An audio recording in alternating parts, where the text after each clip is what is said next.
Ready to break into a rewarding career? Elwood National Forge can help. Elwood National Forge produces critical defense-rated parts to all branches of the United States military, meaning each day our employees are doing their part to support the men and women protecting our country.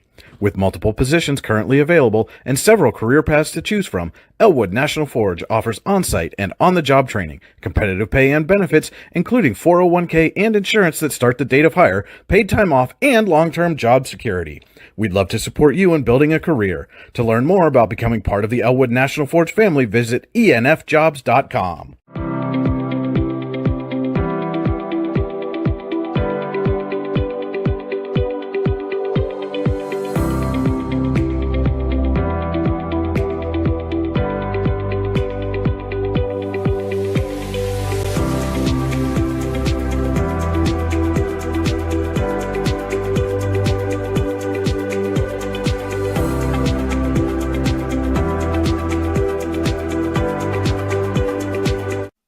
For all your automotive needs, look no further than the Warren Tire Center.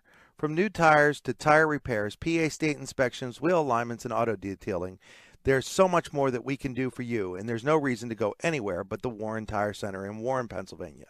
With over 40 years of serving the Warren and surrounding communities, it's always been a great day at the Warren Tire Center. We offer same-day service and walk-ins are welcome. Open Monday through Friday from 7:30 a.m. to 5 p.m., the Warren Tire Center can be reached at 814-723-8050 and on the web at warrentirecenter.com. You've got dreams. Might even be something big. Imagine what you could do with the right solutions. Secured against evolving threats and set up to make the right decisions faster. At Acure, we help protect and grow everything you've worked so hard to build. We are the brightest people using the best of technology. We are an extraordinary advantage for you. We are Acure. Here at the Warren County Chamber of Business and Industry, we like to focus on our community and help our local businesses expand and succeed. Why join WCCBI? Not only do we offer a way for local businesses to grow and prosper, but we also provide business development, community involvement, and member benefits. Becoming a member of WCCBI includes benefits such as networking and ribbon cutting. Become a member or to see additional information, visit WCCBI.org today. With locations in Shippenville and Tionesta, Tionesta Builder Supply is a full-service home improvement center specializing in everything you need to build or remodel your home. From power tools and accessories to paint and sundries and general hardware merchandise, Tionesta Builders has everything you need to get your project done quickly. Find out more at tionestabuilders.us and like them on Facebook. At AGI Industries in Clarendon, our state-of-the-art fabrication facility brings your custom-engineered products to life. With cutting-edge machinery and skilled professionals, we deliver precision-crafted solutions tailored to your needs. From trench box and storage container rentals to sandblasting, refurbishing, and painting equipment, plus expert metal fabrication, compressor stations, filters, separators, ASME vessels, and pig loaders, AGI Industries is your one-stop shop for quality and innovation. Call 814-728-6050 for more information or to secure a rental. When it's your special day, we know you want everything to be just perfect. That's why at the Allegheny Grill in Foxburg, we spared no expense in creating our new indoor-outdoor wood-framed event center with waterfalls, gorgeous views of the Allegheny River, a fire pit, and plenty of parking. The Allegheny Grill in Foxburg will take care of everything from catering to bartending, so all you have to do is bring the fun. We do it all for your wedding, anniversary party, corporate event, and so much more. One look at our new facility and we know you'll fall in love. And remember, the view is always free at the Allegheny Grill in Foxburg, PA.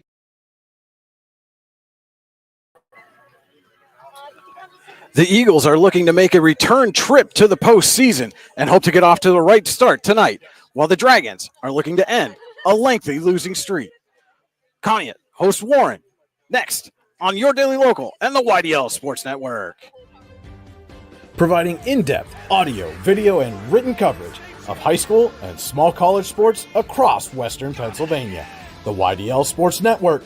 If you love sports, this is the place to be. Good evening, ladies and gentlemen, and welcome to Linesville Conneaut Area Senior High School. It is high school football on Your Daily Local, the YDL Sports Network. Apologize for getting on the air a little bit late here. We had some connection issues, but Special shout out, thank you to Warren Athletic Director John Sittler letting us use his mobile hotspot. You got to have AT&T service down here in Linesville if you're going to get a signal, Cody. Yeah, absolutely. John saved the day. Not gonna lie, got to give him his credit. I hate to do it, but we have. This is the Casella pregame show. Fans are an essential part of any team. Visit Casella.com to join our team today. Casella, our people, your team. Today's stream is powered by Oil Country Crates and Jonathan Sittler. Your products are protection. OilCountryCrates.com. You're on the Warren Tire Center drive to the game. Warren Tire Center, make sure you get to the game in comfort. WarrenTireCenter.com. Brian Hagberg, Cody Elms with you. Cody, about to start our 6th season doing this high school football on your daily local. And it's very special this year. We're making a concentrated effort. You and I are going to be following this Warren Dragons team around all season long. We'll be following them all over the place. As part of our revamped coverage here on your daily local, our colleagues Alan Siebert, Lou Visit down in Greenville tonight, calling the Eisenhower at Reynolds game. You can also check that out on the Your Daily Local Facebook page and online at yourdailylocal.com. Thank you to all of those watching, also on the YDL Sports Network. And Cody, again, this was a game. You and I did this. This was the home opener for the Dragons a year ago. And in that one, it was all Conneaut. They muffed a bit the opening kickoff. Mm-hmm. From that point on, it was all Eagles. Joe Ferguele took the first play from scrimmage, 84 yards, a little swing pass from quarterback Ben Easler, and they were off and running. But those two guys are gone this year, and the Eagles are going to have to replace Ferguele's 2,300 total yards and 25 touchdowns, while Easler was a dual threat at the quarterback position. Yeah, and I expect two players to pop up in that replacement for the running back position would be Aiden Ford. Ford rushed for 261 yards off of 33 carries. He had 3 scores. And then another one that you might be surprised to find out is Chance Mader. He's 5'7", 160 compared to Ford's 5'11", 181. I expect Mader to be your quick back, and I anticipate seeing him quite a bit in this game as well.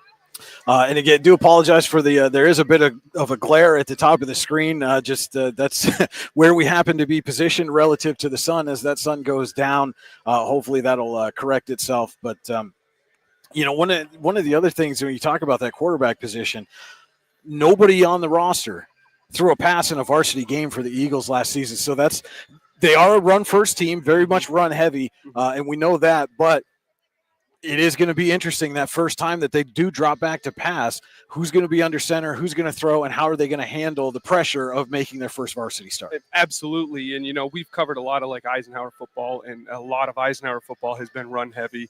But there are moments in the game, whether it's late in the game or third and long or whatever, where your quarterback has to make that throw. And when you're a run-heavy team, your quarterback's not going to be in a rhythm, warmed up, or in this case, have the experience. So whoever's under center going from this game going forward for Conneaut, they have a tall task in front of them. All right, we are just about 13 minutes away from kickoff. We will be back with more of the Casella pregame show. It's high school football on your daily local and the YDL Sports Network. Here in Warren County, Seneca Generation delivers more than electricity. We provide clean, reliable power, and we're proud to call this community home. Our team is committed to giving back, supporting local programs, and helping create opportunities that make a difference for families, schools, and neighborhoods. Because powering homes means empowering lives. Seneca Generation, powering your home, empowering our community.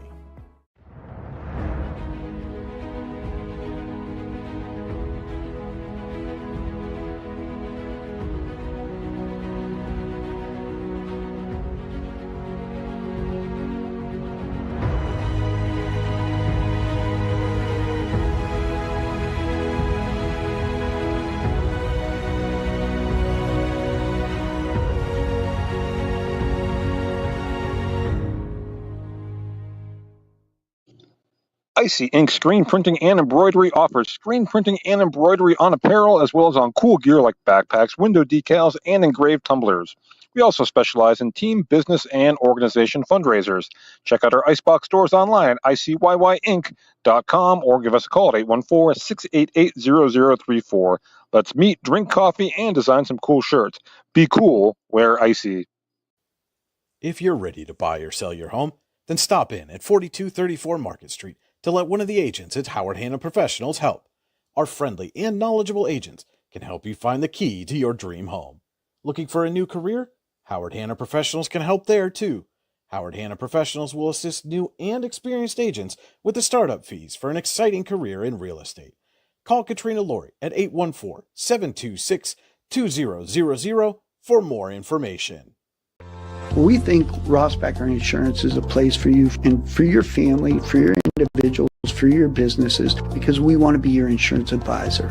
We're local, we're knowledgeable, we have contracts with all different insurance carriers to customize and fit the right insurance program for your needs. We're here, you can come sit down with us, talk to us one-on-one, sit across from the kitchen table, sit across from our desks, and we can give you good insurance advice, how you can save money, where you don't want to save money and skimp out on coverage. And so we're there to help balance that and give you good insurance advice, good risk management advice. So after you have a claim disaster, you can have confidence that your family, your businesses, your cars, your assets are best protected.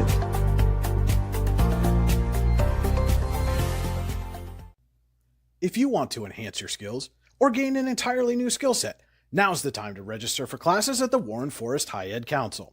Registration for the 2025-26 Youth Leadership Program for students in grades 6 through 8 is now open. Secure your student spot today.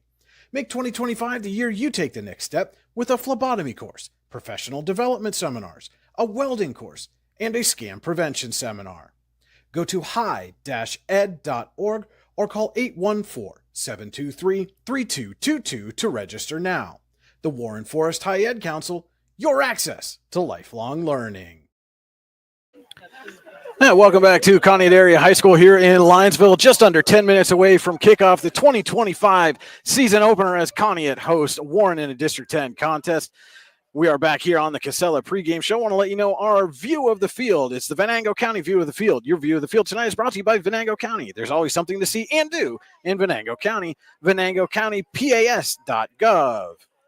And give out a shout out. Not only is he helping Cody get us connected and online, John Sittler's going to run the camera for us. So shout out to our cameraman, John Sittler, doing a little bit of everything tonight. All these shout outs. It's a good thing we're outdoors. You wouldn't be able to fit through a doorway right now. Well, if I start getting closer to you, you'll know why. It's because John's head's getting in the way. Yeah, yes. All right, so now we talked about the Conneaut offense, and this is a playoff team from a year ago. They've got some questions coming into this season with what they've got to replace. This Warren team has a lot of questions to answer coming into this year too, Cody. They're on a 22-game losing streak. The last win, October 14th, 2022, 42-17 over Titusville. They've changed head coaches. They've changed co-ops, I guess, for lack of a better term. We've got new consolidation taking place in Warren County this year. So gone is the Youngsville co-op. In comes some players from Sheffield from a year ago. And speaking of Sheffield, also taking over as head coach, former Sheffield headman Chris Corbar knows what it takes to end a lengthy losing streak. Did it out with the Wolverines a couple of years ago. Yeah, and I'm familiar with Chris Corbar. I covered him when he was head coach for Sheffield Wolverines. And I think that this is a tall order for him. But if there's a guy who has experience in this, which, let's be honest, is kind of an odd thing to have experience in, but Sheffield was a co-op with Abraxas. Yeah. So he's familiar with trying to integrate players into one system from two different buildings or two different locations. He's familiar with losing streaks. He's familiar with fighting from the bottom, being that underdog. So there's a lot of familiarity in a very peculiar situation. And one thing we talked about, one thing that Conneaut lacks a little bit is experience. The Dragons do come in with experience. You got second-year starter Brady Sheen at quarterback, completed almost 50% of his passes a year ago. They get a couple of experienced sophomores in Aiden Corbett and Aiden Egger, who combined for over 600 yards and a couple of touchdowns last year. Mm-hmm. And then the addition in that running back room, I think this could be an interesting addition, Cody, is Hayden Holden coming over from Sheffield. Had almost 300 yards on just over 50 carries and a couple of touchdowns for the Wolverines a year ago. Could do some good things here behind this Dragons offensive front. Yeah, and I remember watching Hayden Holden in Sheffield. He's a strong runner. He's elusive. He's a fighter. He's a scrapper. He's a wrestler. So it stands to reason that he's going to be a positive addition. Yeah. Well, you can see everybody's turned and kind of facing the flag. The marching band is on the field. They haven't officially made an announcement that we're going to play the national anthem, but I assume that's coming shortly with just about 6.5 minutes before scheduled kickoff. And a very, very light public address system here at Conneaut.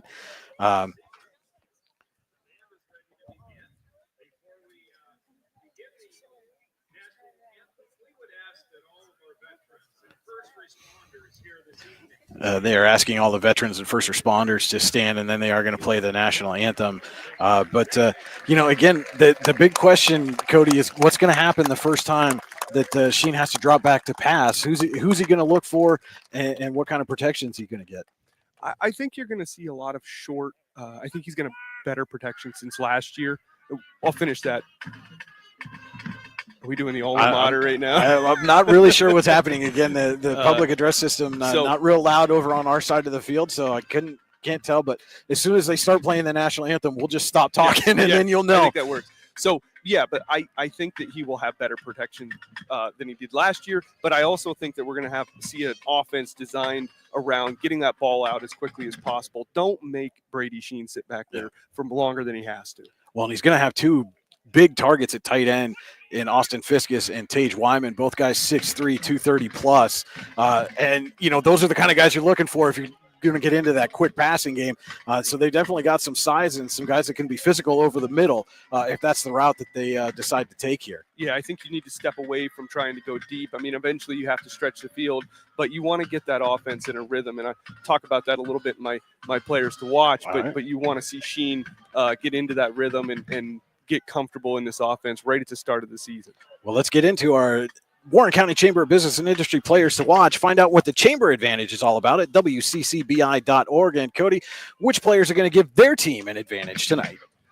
Well, for Warren, we'll continue on talking about Brady Sheen, the senior quarterback. He's standing behind 2 senior offensive linemen, 3 junior offensive linemen, so he has experience there. If given time, Sheen needs to improve on accuracy, completing less than 47% of his passes last year.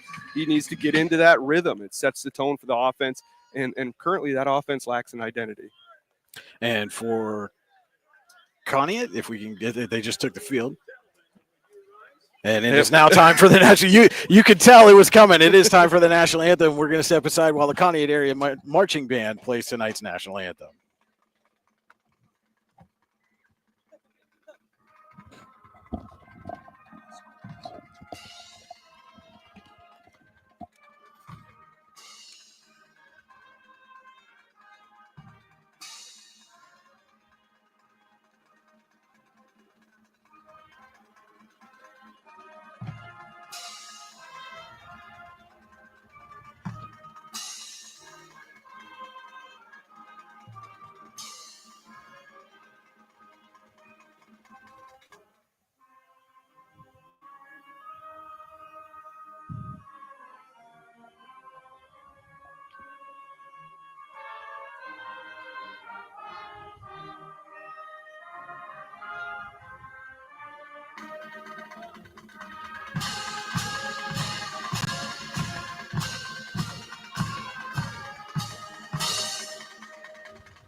Again, Conneaut area marching band with tonight's national anthem. And all right, Cody, let's get into your player to watch for the Eagles. Alex Pascors. We were talking about tight ends on the Warren side. Well, he's a 6'3" tight end on the Conneaut side. Big body target and a fantastic bailout option as the new quarterback tries to get comfortable in that system. If the pocket collapses, whatever the case may be, look for Pascors just to be a nightmare for the Dragons defense throughout the evening.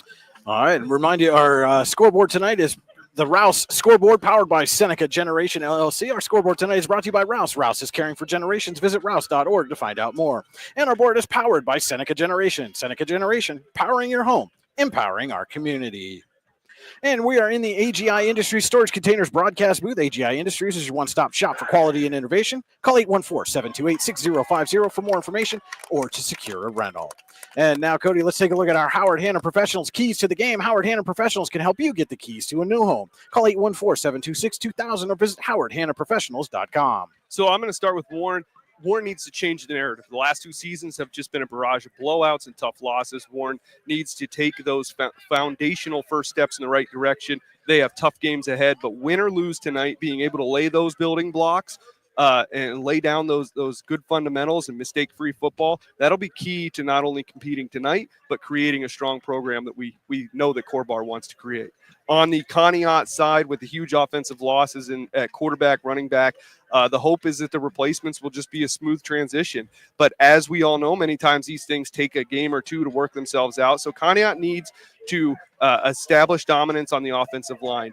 In addition to trying to win tonight, the line needs to allow the new running back or committee of running backs, as well as the quarterback, the opportunity to make plays, create confidence in their abilities. And then, the schedule is only going to get tougher from here. All right, those were our Howard Hanna Professionals keys to the game. Visit howardhannaprofessionals.com. You can see the captains are at midfield for the coin toss.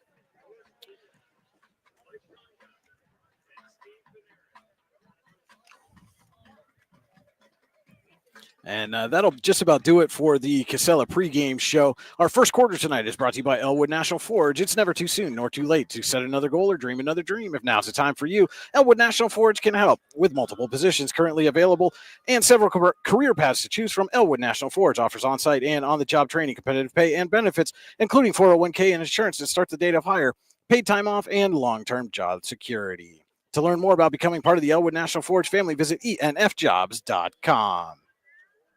Tonight's game is also being brought to you in part by the Lander Hope Clinic. Medical care for your whole family. Call 814-593-0011 or visit landerhopeclinic.com to request an appointment.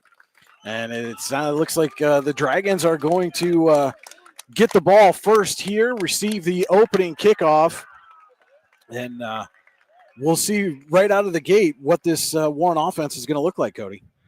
Yeah, there's no time now. All the preparation's over. And we'll see what the last several weeks of practices transpire into. The time for talking is over, as they like to say. I guess that's a short way to say what I said. Yeah. And so apologies. We don't have a game clock tonight. Just again with all of our the connection issues that we had getting set up, we won't have a game clock, and so I will look at the scoreboard and give you the time left in each quarter.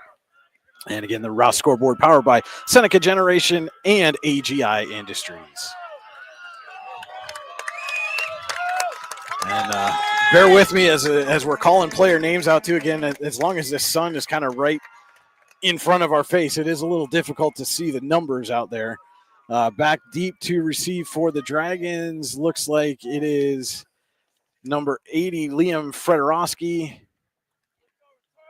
And number 12, Noah Bleach, or is that it's either Bleach or 13, Patrick Ross. I can't see the number from here. Again, apologize for that.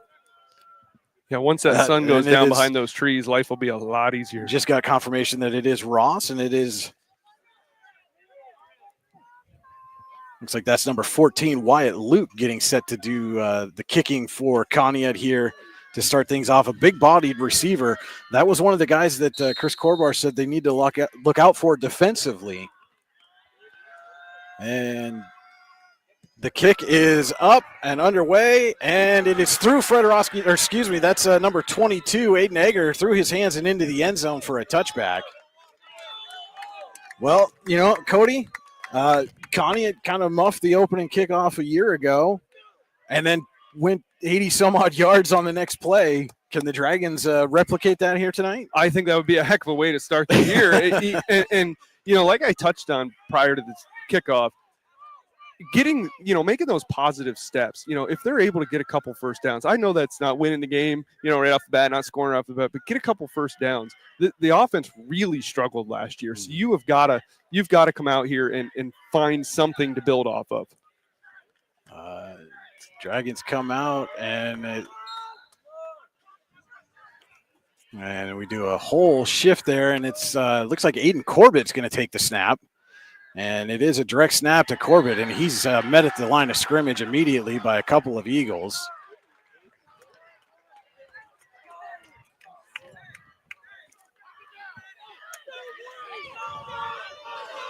So no gain. We'll bring up 2nd down and 10. Again, right to Corbett. Fights his way through and lost the football, and the Eagles have it. And 2 plays in, and Conneaut has forced a turnover. That ball squirted out, and the Eagles come up with it. Looks like it was either number 3, Braden Feeney, or number 25, Alex Pascors, who came away with the fumble recovery for Conneaut.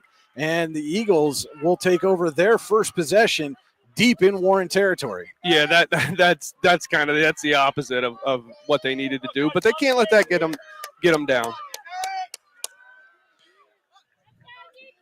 And so it is 1st and 10.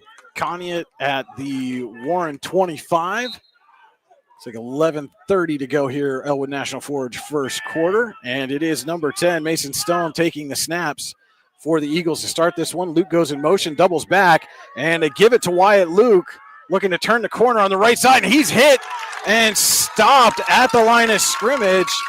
That was number 13, Patrick Ross, with the big stop for the Dragons on 1st down. Yeah, it looks like he might even lost a yard from where they're going to spot him back, so it's a loss of a yard on the first play for the Eagles. Ross coming up and making a big stop there for Warren. If Luke had been able to turn the corner, he had a whole lot of green in front of him. It's 2nd and 11 now. And they give this time to Aiden Ford. He fights his way through the middle of the field, picks up 3, maybe 4 yards, but we'll set up a Luton's Plumbing, Heating, and Air Conditioning 3rd down and long. When you get backed up on 3rd and long, call Luton's Plumbing, Heating, and Air Conditioning to get you moving again.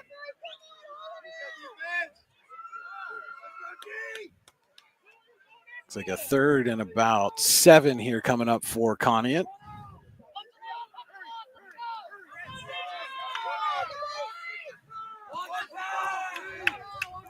And we'll see if they let Stone go to the air for the first time here this season or stick it on the ground. They're going to toss it to Luke. Host of Dragons in the backfield, and they're going to wrap him up and drop him for a 3-yard loss. Warren was all over that place. Wyatt Luke had nowhere to go and brings up a big 4th down here early in the first quarter. Just under 10 minutes to go. Elwood National first quarter, no score. Eagles trying to capitalize on a turnover. Well, and already, though, you're seeing a difference between the way this defense is playing this year and last year. They're missing a lot of tackles last year, kind of out of position. This year, they're attacking the ball. They're being dogs on defense. You can see a change in defensive tone. 4th and 10 for Conneaut at the Warren 25. Stone in the gun. Ford with him in the backfield. They're going to give it right up the middle to Ford. He's got a hole. He's through in, trips up, but he's got enough for the Tionesta Builder Supply 1st down.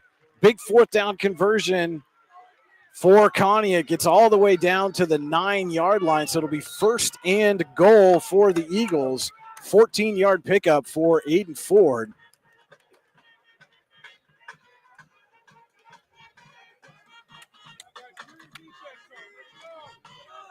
And so now another big defensive stand coming up here for Warren. Conneaut, again, looking to take advantage of a turnover, a fumble recovery. Now, lots of guys in motion, and they give right up the middle. That's number 4, Aiden Ford, and he's into the end zone for a Conneaut touchdown.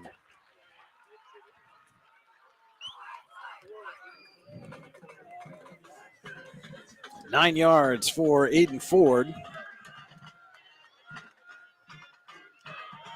With, I believe that's 8:57 to go, Elwood National Forge first quarter.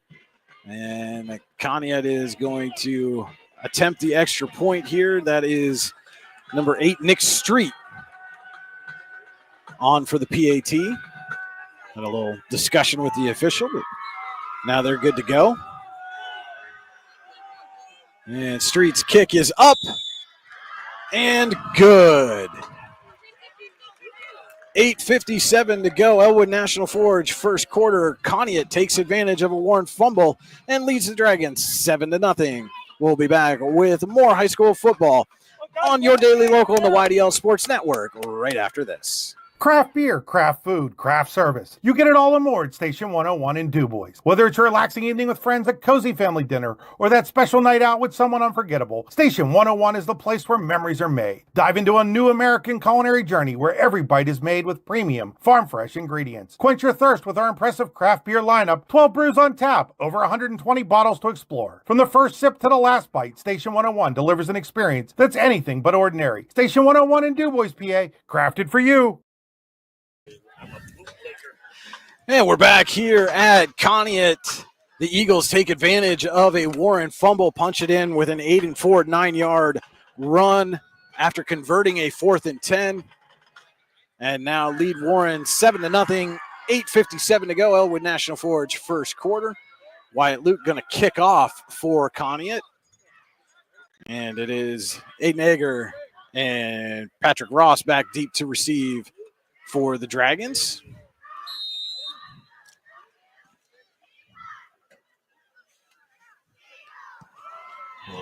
Short kick goes through the legs right to Egger, takes it on the bounce at about the 7.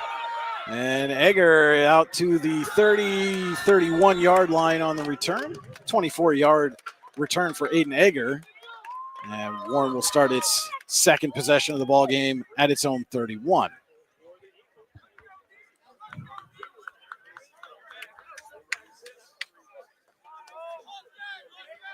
And so interesting on the last drive, Cody, they went all direct snaps to Aiden Corbett, and now it looks like Brady Sheen will be in the huddle for this series.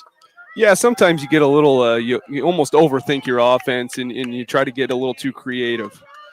So it is Sheen. And the gun has Charlie Blum to his right, sends him in motion. And turns and gives it to Corbett. Corbett off the left side, has a little space, and then is hit hard out of bounds. But about a 5-yard pickup there for Aiden Corbett on first down. We'll make it a 2nd and 5.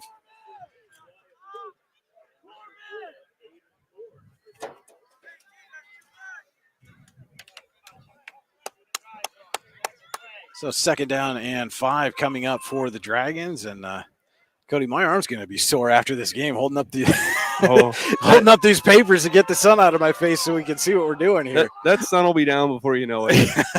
And then we'll be complaining about how cold it is. Yeah. Always something absolutely. with these guys, right? Yes.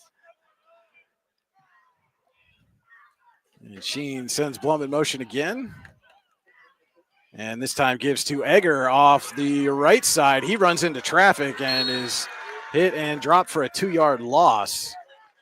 Egger was trying to pick his way through there, and Connie was able to close. That was Feeney and Dustin Harper in on the stop for the Eagles. Will make it a 3rd and 7.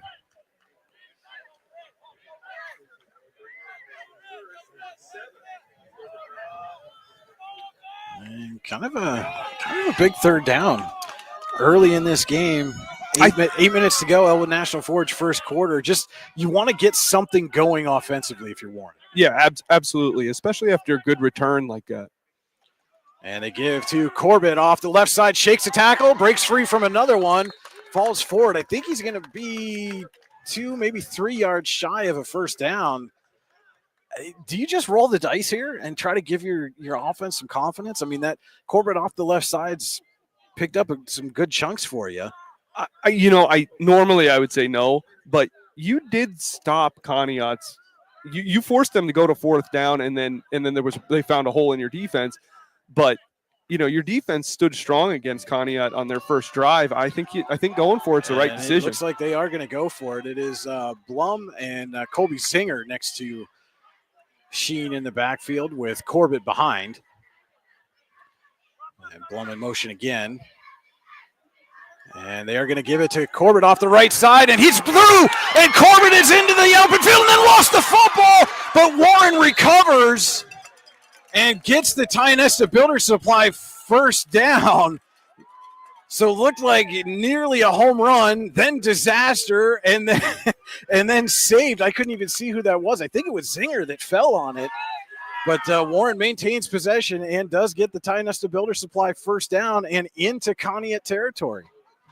Yeah, it was a great run. Great job by Corbett to find the hole and get through to that second level of the defense. He's just got to hold that ball a little bit tighter to his body. He tends to roll off of defenders, and by doing that, you sometimes running backs extend that arm out there. He's got to pull that in. So 1st and 10 at the Conneaut 43. And this time the give is to Egger, trying to pick his way through. And he pushes the pile forward for a couple of tough yards. And regardless of whatever else happens, at least on this drive, Warren's found something offensively off that left side. I'm going to try to get the numbers of who's over there on the offensive line on the left side of the formation there for Warren. But they're pushing the pile and making some holes for their running back early. Yeah, that was a 4-yard gain by Egger. So they're looking at 2nd and 6 now at the 39. And we're taking whoever's operating the scoreboard's word for it. 100% right now. 100%. I normally don't like to do that, but out of options. And some confusion, and we've got a flag in the backfield, and Warren's going to get hit with a delay of game penalty, first penalty of the season. And again, those are the kind of penalties, Cody, that you see early on from a team that's breaking in a new coaching staff, still kind of getting the verbiage and the terminology down on the play calls. And yeah, you still have players that are they're not professionals here, so they're still second guessing. Am I supposed to be lined up here? Do I go in motion? All of that takes a few seconds and it adds up. And so now it's 2nd and 11 after the penalty. Corbett shifts into the backfield, and they give to him off the right side, and into the backfield immediately was Harper, making a big tackle for loss and going to bring up a 3rd and very long.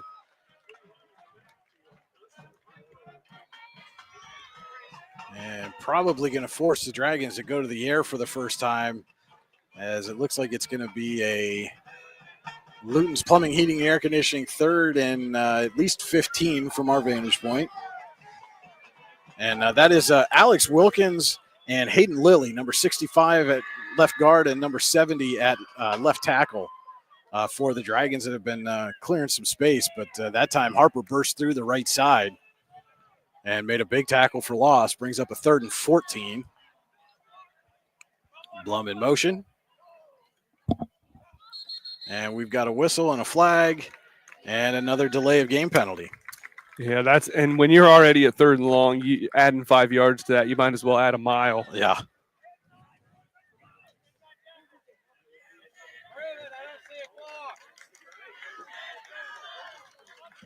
And, again, this is Connie. It's one of those fields that they do not have a play clock on the field. And so, Sheen's got to be cognizant of looking for that official holding up the hand for 5 seconds. Yeah, and you got to think after this series, Corbar is going to pull him to the side and remind him of that.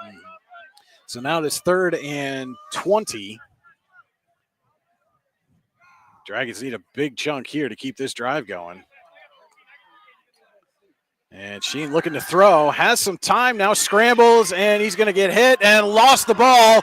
Ball's still loose on the ground. I think Conneaut's on it.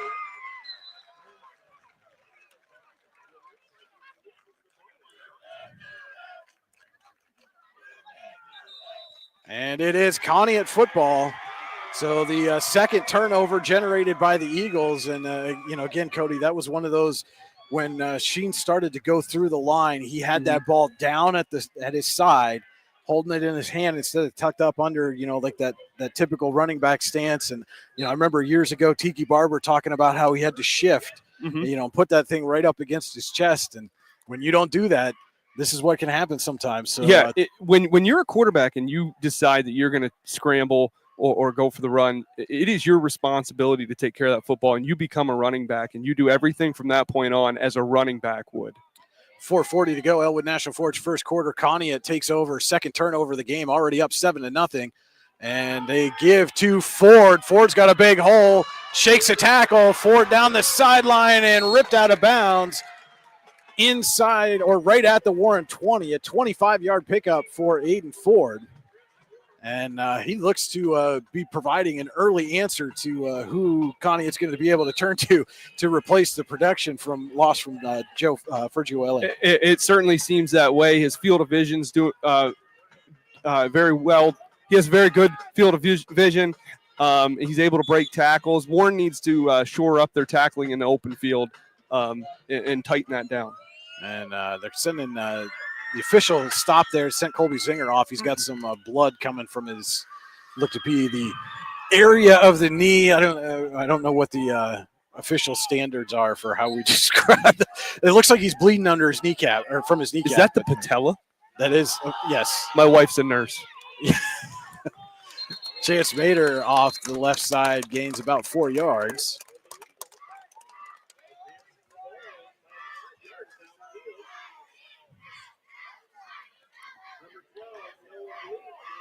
Bleachin on the stop for Warren, but it is a 2nd and 6 from the Dragons 16 as we are approaching 4 minutes to go in the Elwood National Forge first quarter.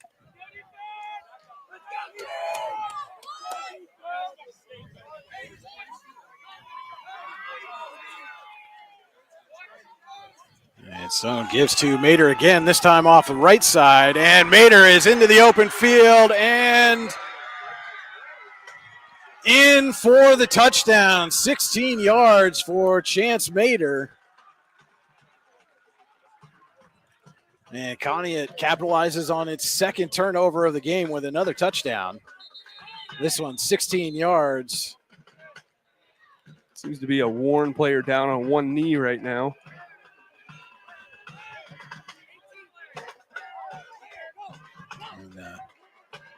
And that touchdown comes with 3:45 to go in the Elwood National Forge first quarter. As Dane Renwick, the athletic trainer, is out to check on that injured Dragon.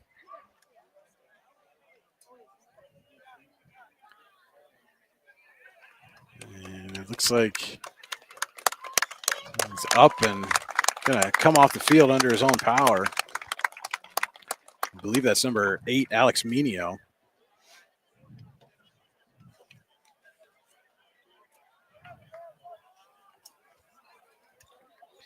Good to see him walking off under his own power, at least. And frustratingly takes the gloves off as he gets to the sideline. And it will be Nick Street on to attempt the extra point again for the Eagles. And it's good. 3:42 to go. Elwood National Forge first quarter. Conneaut 14, Warren nothing. We'll be back with more high school football on your daily local and the YDL Sports Network. Here in Warren County, Seneca Generation delivers more than electricity. We provide clean, reliable power, and we're proud to call this community home. Our team is committed to giving back, supporting local programs, and helping create opportunities that make a difference for families, schools, and neighborhoods. Because powering homes means empowering lives. Seneca Generation, powering your home, empowering our community. And we're back here at Conneaut Area High School. The Eagles have taken advantage of 2 Warren turnovers to score a pair of touchdowns, lead the Dragons 14-0 in the 2025 season opener. Brian Hagberg, Cody Elms with you on your daily local, the YDL Sports Network. Again, shout out to Warren Athletic Director John Sittler running the camera for us and hooked us up with the hotspot that allowed us to go on the air tonight. Yeah, absolutely. And glad that he did. Wyatt Luke going to kick off, and he pushes this one. Looks like it's going out of bounds, so Dragons a good field position. Yeah, some bonus yards to start this drive. There you go. So far, the Eagles offense has ran 8 total plays, 67 yards. All of that has been on the ground. They're averaging 8.4 yards per play. As we know, they have a couple of touchdowns and a couple of first downs. So 3rd time out for the Warren offense in this Elwood National Forge first quarter. And I think it's 3:45. Sun's beating right on it. Yeah, it is. I'm at You're at a just good enough of an angle that I can catch that last digit. And so it'll be 1st and 10, and looks like the officials having some trouble determining where the ball should start here. It was kicked out of bounds, so that should not be a. Yeah, now apparently somebody thought the Dragons did not want to accept the penalty, which is why they spotted it. They like a challenge, Brian. Racking up stats. So now they are accepting the penalty and marking off that yardage. I wonder if the officials didn't know like where it went out of bounds too. They looked uncertain on where to start. Yeah. It's automatic at the 35 if it's out of bounds. So that's I'm not sure what. I'm wondering if they knew. They were confused on that. It happens. Yeah. So it's the first game for them too, right? Absolutely. We're all a little rusty. Yes, we are all a little rusty. All right. So 1st and 10. Warren at maybe we're going to talk about this some more. I know at one point it was the 40 was where you brought it out to, but they've got it at 35 here. Well, which is where I'm. If they wait long enough, that sun will be back behind those trees. All right, 1st and 10. Connie at 35. Warren offense takes over. Sheen sends Blum in motion, turns, gives to Sheen keeps it himself on the naked bootleg. Great! And then he took a big hit. He did. He held on to the ball, though. But he did held on to the ball. And what a great fake! Because I was with you, Brian. I thought he handed that off. And oh my goodness, though that was. I'm gonna say, Cody, I'm a little surprised.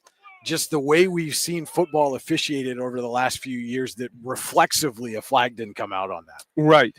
Yeah. And I don't think that there's no intent. I mean, he was being taken down by one guy, and another Eagle came over and hit him as he was going down. But either way, it comes up to a Tionesta Builder Supply first down for Warren at the Conneaut 45, so exactly 10 yards for Sheen on the play. His first snap under center in this game. Pitches to Corbett off the left side. He's got a little bit of a hole, dances through, and Corbett is into Conneaut territory. And that little moment of hesitation to let that hole develop to get that extra 5 or 6 yards was huge on that carry. And so again, the Warren offense has been able to run the ball gain some positive yards the last couple of series. Now they just got to hold on to it and see if they can finish a drive. Well, and if you notice, Brian, on Brady's carry and then on Corbett's carry, both running backs in that situation are holding the ball tighter to the body. And some issues with the chain gang as Warren's lining up here for the 2nd down and 1. It was a 9-yard pickup for Corbett. Tossed to him off the right side, and not much there for Corbett on that one, but I think he fell forward enough for the Tionesta Builder Supply first down. He was able to stretch that defense out just enough to get the first down. And it is another Tionesta Builder Supply first down for Warren. This drive being built by Tionesta Builder Supply on top of the damn hill in Tionesta, online, tionestabuilders.us.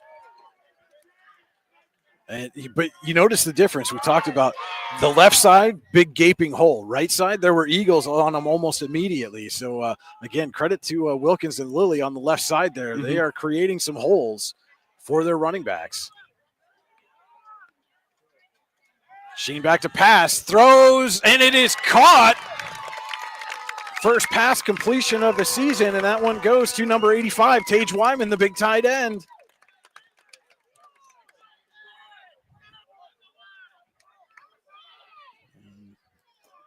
Again, trying to get the vantage point to see. Looks like a 5-yard pickup, maybe 6. Wait till they adjust the scoreboard here. It'll be 6. It's a 6-yard, 6-yard pitch and catch there from Sheen to Tage Wyman, who took the year off last year, but wanted to come back and play his senior season. 2nd down and 4, and give right up the middle to Zinger, and he somehow got out of the pile, but then was taken down by Wyatt Luke.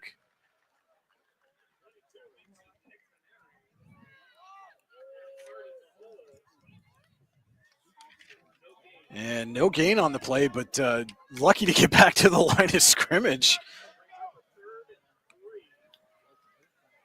was Zinger there on that play. I mean, it looked like he was stepped up for a loss, and then he just kind of slid right off that pile to the left side. So 3rd and 3 now for Warren at the Conneaut 37.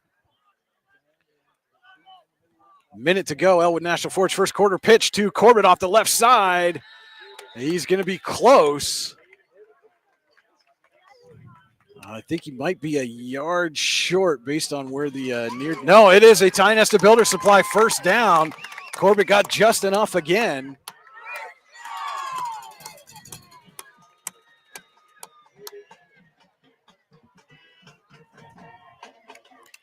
With 40 seconds to go in the Elwood National Forge first quarter, it is 1st and 10. Warren at the Conneaut 33.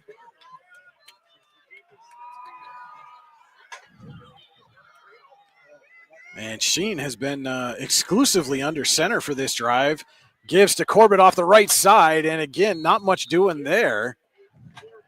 And it looked like he slipped a little bit as he was coming through the hole. Yeah, his footing got a little messed up there as he was coming through. But going back to what you were saying about Sheen being under center on this drive, I think that has tightened up the handoffs. It's hiding that handoff a little bit, and it's making it quicker. The Conneaut defense was getting in on that right side on our side very quickly, and by having that handoff just a second and a half quicker, it's allowing those running backs to hit the hole and find some open space. So that is the end of the Elwood National Forge first quarter. At the end of 1, Conneaut 14, Warren nothing. Dragons driving on the Conneaut 32. We'll be back with more high school football on your daily local on the YDL Sports Network. Ready to break into a rewarding career? Elwood National Forge can help. Elwood National Forge produces critical defense-rated parts to all branches of the United States military, meaning each day our employees are doing their part to support the men and women protecting our country. With multiple positions currently available and several career paths to choose from, Elwood National Forge offers on-site and on-the-job training, competitive pay and benefits, including 401k and insurance that start the date of hire, paid time off, and long-term job security. We'd love to support you in building a career. To learn more about becoming part of the Elwood National Forge family, visit enfjobs.com. When it's your special day, we know you want everything to be just perfect. That's why at the Allegheny Grill in Foxburg, we spared no expense in creating our new indoor-outdoor wood-framed event center with waterfalls, gorgeous views of the Allegheny River, a fire pit, and plenty of parking. The Allegheny Grill in Foxburg will take care of everything from catering to bartending, so all you have to do is bring the fun. We do it all for your wedding, anniversary party, corporate event, and so much more. One look at our new facility and we know you'll fall in love. And remember, the view is always free at the Allegheny Grill in Foxburg, PA. Back here at Conneaut Area High School, starting the second quarter, Conneaut 14, Warren nothing. Dragons driving at the Conneaut 32. It'll be 2nd down and 9 as we start the second quarter. Our Venango County view of the field is brought to you by Venango County. There's always something to see and do in Venango County, venangocountypas.gov. And a shout out to our cameraman, John Sittler, tonight. Also hooked us up with the mobile hotspot, got this on the air. So appreciate John for that. And our second quarter tonight is brought to you by Verischetti Holdings. Companies within the Verischetti Holdings Group include Phoenix Sintered Metals, Superior Energy Resources, Allegheny Electric, and Verischetti & Son Incorporated. Find out more at verischettiholdings.com. 2nd and 9 for Warren to start the Verischetti Holdings second quarter. Sheen still under center. Turns, tosses to Corbett. Corbett reverses field and falls forward for a couple of yards. We'll bring up a 3rd and looks like about 5, maybe 6. 3rd and 6 now at the Conneaut 29, and absolutely 4-down territory here, Cody, wouldn't you say? 100%. I mean, since Warren has started this drive, they haven't had a negative play. I think their worst play is for no yards. So they're moving that ball forward. So if they can get this on this 3rd down play, if they can get within a couple of yards, I'm pretty confident they'll keep the drive alive. 3rd and 6. Coming up for the Dragons as the sun is slowly making its way down the horizon, but I think we're going to have our own version of the Midges game here once that sun goes down. That's okay. And Sheen back to pass. Under pressure, throws over the middle, is looking for Fiskus, but just over his hands. Brings up a 4th down and 6. And are you a little surprised they went to the air on that 3rd down, Cody? A little bit. I'm going to pull the positive from it, though. Sheen, as that pocket sort of shifted, it didn't really collapse. It kind of shifted to the far side of the field. He didn't panic. Yeah. He stayed poised. He got that ball off. It was a little off mark, But I think you got to pull the positive from there. But yeah, as well as they've been running the ball, I'm a little surprised they passed. I think again, we're armchair quarterbacking here, but 100%. Armchair coaching here. But you maybe keep it on the ground on third down, and then it opens things up for you if you don't quite get it on fourth. Now you almost have to throw it here on 4th and 6.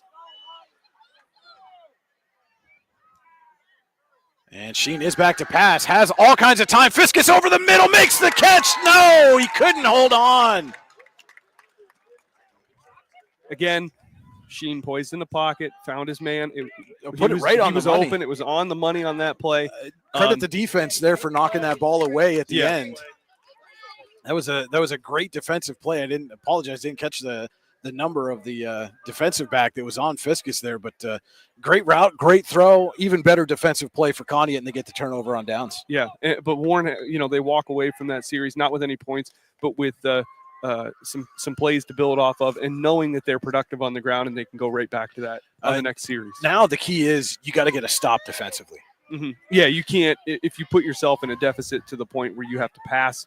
You got to go pass heavy. And this is Conneaut's worst starting field position of the game so far, 10:59 to go. Verschetti holding second quarter. They're starting at their own 29, and we've got a whistle.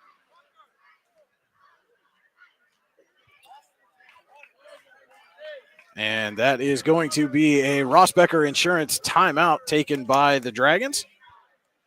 Rossbacker Insurance Group, with locations in Corey, Northeast, and Seneca, strives to deliver a personal and beneficial experience to its customers while providing a great place to work for its valued team members. TeamRossbacker.com. That's Rossbacker.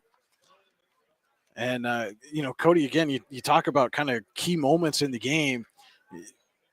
This game is still in reach. The Warren offense has shown that it can move the ball. Mm-hmm. Your defense now has to come up and make a play for you. It's a significant moment in the game. The defense has shown little highlights of being able to stop the Eagles' offense, but they need to shut them down here. They can't. They really can't even afford to bend. They need to keep Conneaut on this side of the field, force them to punt the ball. Don't let them have that extra fourth down. They're not going to go for it on fourth on this side of the field, or at least I would think it's unlikely. So these next 3 plays for the Dragons are far more critical than the next 3 plays for the Eagles. Yeah, and if you're Conneaut, you can look at this and go, hey, we got a chance to really kind of, step on the throat here and put this game out of reach. Stone back to pass under pressure. He gets it off Luke with the reception, and about a 5-yard gain by Wyatt Luke, taken down immediately there by number 11, Chris Orth. That was a good open field tackle, and Orth needed to make it to keep Luke from breaking that for a big one. And hearkening back to what I was saying the last time the Dragons are on defense, they need to work on the open field tackles, and right there was a perfect example of correcting that wrong. 2nd and 5 coming up for Conneaut, and I believe that was Stone's first pass attempt of the game. It was, yes. And it goes for 5 yards to Wyatt Luke. And now they give to Mater off left side, and he's hit immediately, but able to fall forward for about 3 yards. Will bring up a 3rd and short for the Eagles. And here you go, Cody. This is exactly what you talked about. This is the penultimate play, and Conneaut's going to hurry up to the line, not give Warren any time to think about it. Smart move by the Eagles. And he draws him offside. So they get a free first down via the penalty.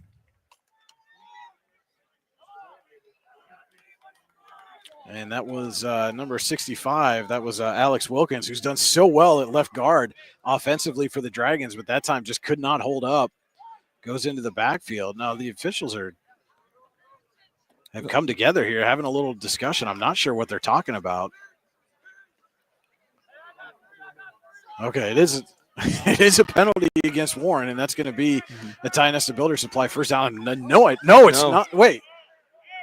And the official. Again, it's everybody's first game tonight. Yeah. The official forgot that we were in the second quarter, not the first quarter. That's okay. So it is Tionesta Builder Supply first down via penalty for Conneaut. So that's Warren's 3rd penalty. And the toss to Luke off left side avoids pressure in the backfield, and Wyatt Luke is into the open. It's a foot race with Fiskus, and Wyatt Luke is going to win it 58 yards for the Eagles touchdown. And the saddest part about that for Warren is they had him in the backfield. There were 3 Dragons in the backfield, and Wyatt Luke was able to get away from all 3 of them and then get down the sideline for the 58-yarder. And so it was a turnover on downs, but all 3 times Warren has turned it over. Conneaut has capitalized. And Nick Street on to make it a 21-0 Conneaut advantage with 9:38 to go. Verischetti Holdings second quarter.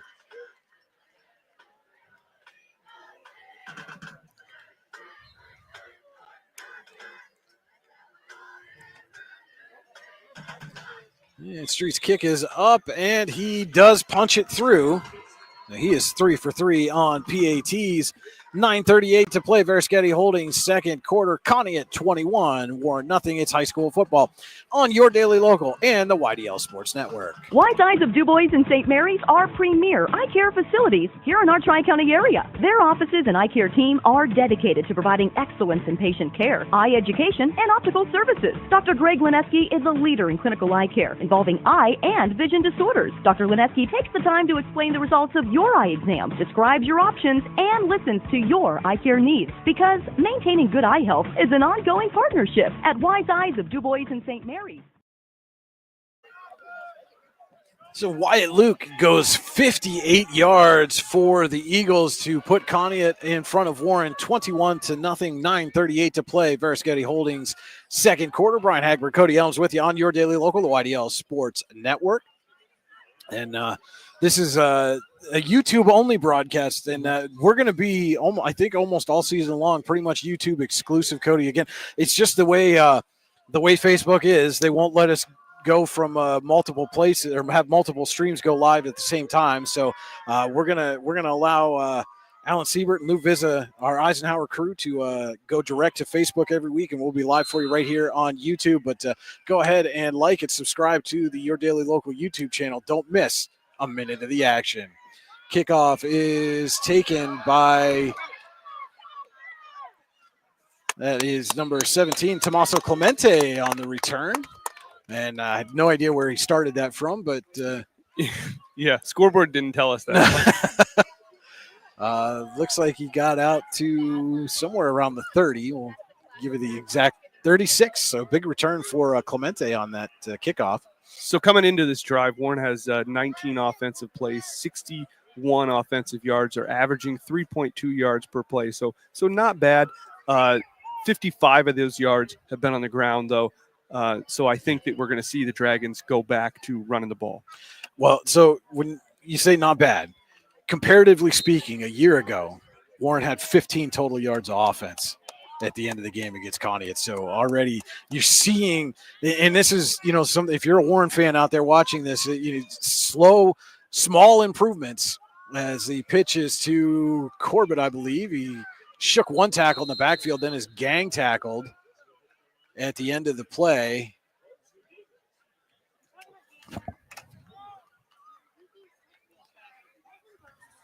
And looks like he gained about 2 yards there. We'll bring up a second down and 8.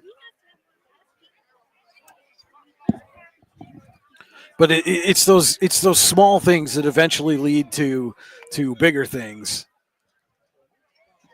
Yeah, and there's certainly, every drive that Warren has had, there have been things that they've done correctly that they certainly can build off of going forward. So second down and 8 coming up for the Dragons. Sheen back under center. Corbett, the lone back in the backfield. Sheen looking to throw. Throwing deep down the sideline for Fiskus. He cannot haul it in. Good coverage there by Braden Feeney. Stuck with Fiskus all the way down the sideline. Has had some opportunities. Austin Fiskus has. Yeah, Brady Sheen's putting the ball in the right spot. Now, that was great coverage, but Feeney didn't give him any space. That's there. The unfortunate thing for Fiskus is he's met excellent defense on his last 2 targets. Brings up a Luton's Plumbing, Heating, and Air Conditioning third down and long. When you get backed up on third and long, call Luton's Plumbing, Heating, and Air Conditioning to get you moving again. Visit them online, lutonsplumbing.com. So 3rd and 8 at the Warren 38. And Sheen back in the gun. And look at the throw again. Has time. Fires just off Corbett's fingertips. But again, Cody, again, an improvement that we've seen over last year. Brady Sheen's got time in the pocket. Last year, he had zero time to throw. Yeah, I don't know what double a zero is, but no, he has significantly more time in the pocket. He's significantly more comfortable as well. The only question that I would have at this point is we had another drive where we threw on second down when it was second and long and forced a third down throw when you've been running the ball well. I do think that needs to change a little bit. So Charlie Blum for our first punt of the ball game for either team. And Blum's punt is away, and we've got some major holding going on, and then pushing the end, more extracurriculars, lots of flags as Warren downs the punt at the Conneaut. It looks like 33, but there were a couple players got all kinds of tangled up.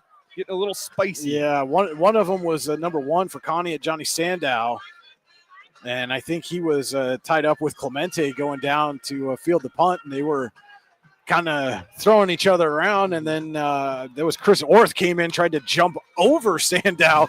Sandow stood up, and then they both went to the ground, and the second flag came in. So we'll see how this all shakes out.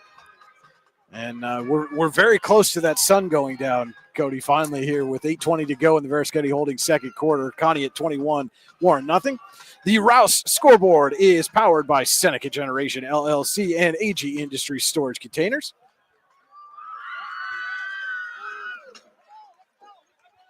And it looks like we're going to have offsetting penalties here as that ball's going to stay put on the 33.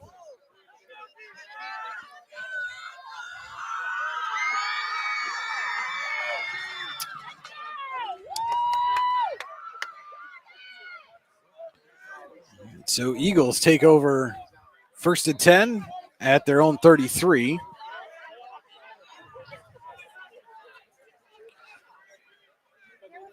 Yeah, there's somebody in a parachute way out over the horizon there, Cody, and hopefully he stays out that way. As it gave us to Mater off right side, and he's hitting the hole by Colby Zinger after about a 3-yard gain.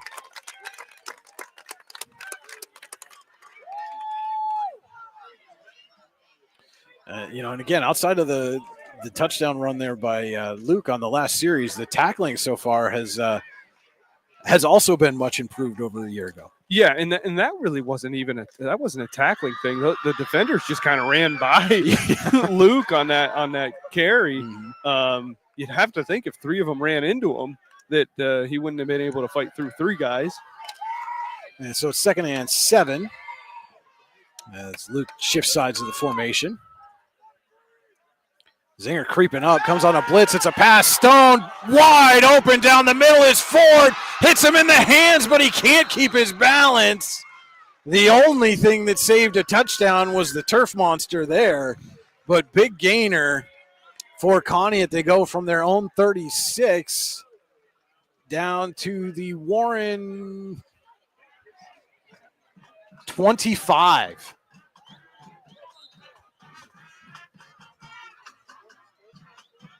A 39-yard pickup there from Stone to Ford. And Ford just some kind of busted coverage. And we've got another parachute coming in, Cody. I'm getting a little nervous over here. And the give is to Mater off the right side, and he busts through a couple of tackles before being stopped up.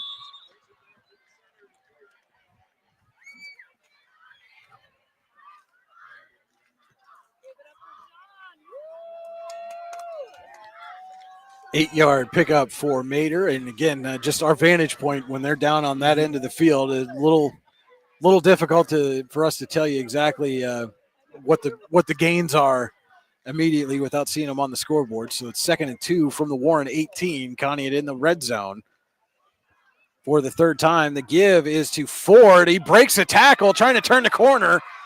Gets to the edge and then is wrestled out of bounds by a host of Dragons right near the 10-yard line. Going to be a Tionesta Builder Supply first down. And neglected to mention that play by Ford was an Allstate Insurance, the David Jones Agency. Good hands play. You're in good hands with Allstate Insurance and the David Jones Agency. Dave will always help you make the right decisions with your insurance needs. Call him today at 814-223-4000. So far, Conneaut has 13 carries, 146 yards on the ground. 6:23 to go. Verischetti Holdings second quarter. 1st and 10 at the Warren 11. So the Eagles can't pick up another first down without getting the end zone. Stone throws. Catch is made there in the flat by Alex Pascors.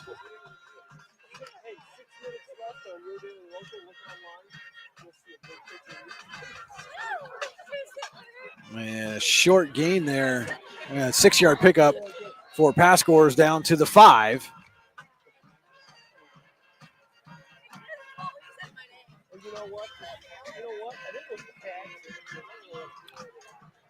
So 2nd down and 4. Eagles are 5 yards away from adding to their lead, making this a 4-score game. Give is to Mater off the left side, and he's hit and stopped. I think that's going to go for a loss. Maybe got back to the line of scrimmage. And brings up a 3rd down.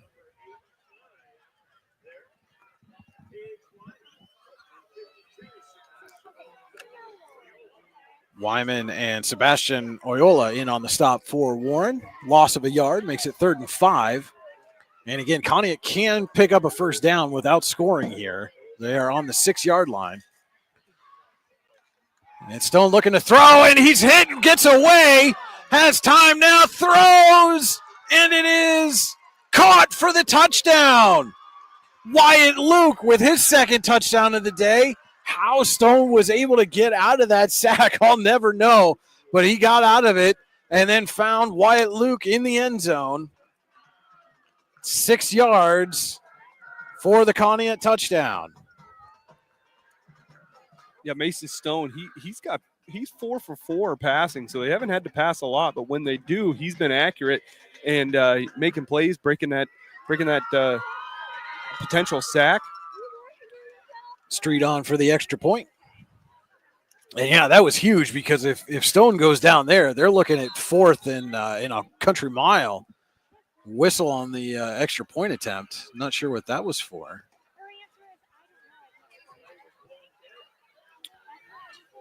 Looks like we're going to do it again. Maybe the officials weren't quite set when the ball was snapped.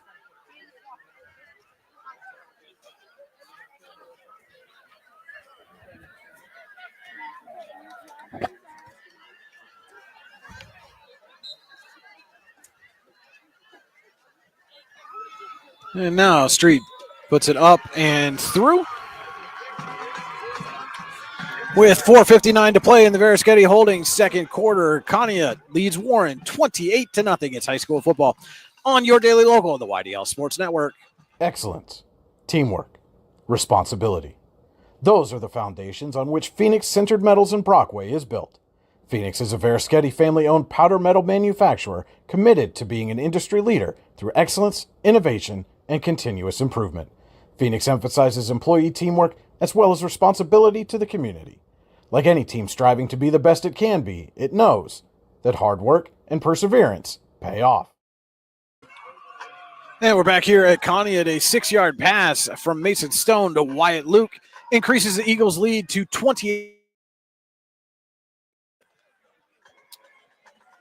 And want to let you know today's game is being brought to you in part by Healing Beauty by KJ. For all your hair, makeup, and beauty needs, visit Healing Beauty at 112 Pennsylvania Avenue West in Warren or at shophealingbeauty.com.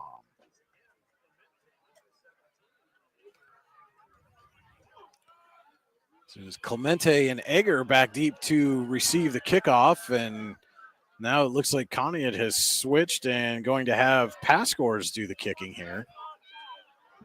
So with that score, Conneaut eclipsed 200 yards total offense, 18 plays so far on the offensive side of the ball, 56 passing yards. As I said, Mason Stone is 4 for 4. They have 14 carries and 145 yards on the ground.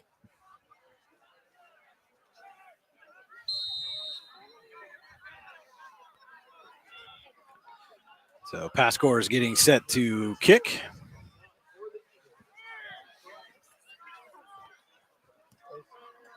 And that was going towards the sideline, and it will go out of bounds. So the Dragons will start at their own 35. I think we've determined that that's what happened. Please let this one go a little bit smoother than the last. And with 4:59 to go in the Versketti Holdings second quarter, don't forget to stay tuned for the Allegheny Grill of Foxburg halftime show. We'll have stats, scoring summary, out-of-town scoreboard, and more for you.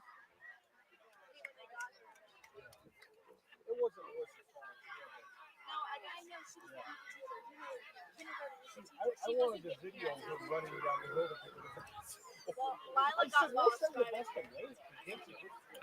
And so Warren will take over 1st and 10 at its own 35, trailing Conneaut 28-0. And again, the Warren offense has done some good things. They've completed a couple passes. Brady Sheen's had time in the pocket, and they've run the ball well, especially on the left side. Yeah, right now it's just a matter of finishing their drives and capitalizing on their successes. You know, having positive yards and following them up with more positive yards, not holding the ball out for the defense to whack out of your hands. You know, it's the little things, which is a perfect place for Warren to be compared to this point last year. And I think we had a little flinch on the left side of the Dragons line. It is a false start, so they'll back them up 5 yards, make it 1st and 15. It's 4 penalties on the Dragons for 20 total yards. And I would imagine, all things considered, that's going to be one of the first things that Chris Korbar points to when this game is over about where they need to make corrections. Yeah, turnovers and penalties. Yeah. You know, in high school football, in college football, NFL, whatever level you're at, turnovers and penalties, it doesn't matter how good you play offensively or defensively. They can lose you a ball game. So 1st and 15 now for Warren at its own 30. Sheen looking to throw. Throws it down the sideline, was looking for Corbett, but overthrew him. And again, you know, I understand the score, but you've had your most success offensively running over that left side. Mm-hmm. Why go away from it if you don't have to? Yeah, I agree with you, Brian, because they were successful on the ground, and it's almost seems like they've abandoned that in an effort to try to establish a passing game that doesn't need to be established right now.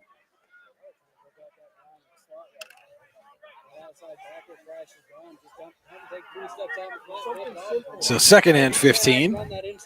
And now they give to Corbett up the middle. Stumbled a bit coming through the hole. Short gain. It'll be a Luton's Plumbing, Heating, and Air Conditioning 3rd down and long coming up. Looks like 3rd and 12, so 3-yard pickup for Corbett.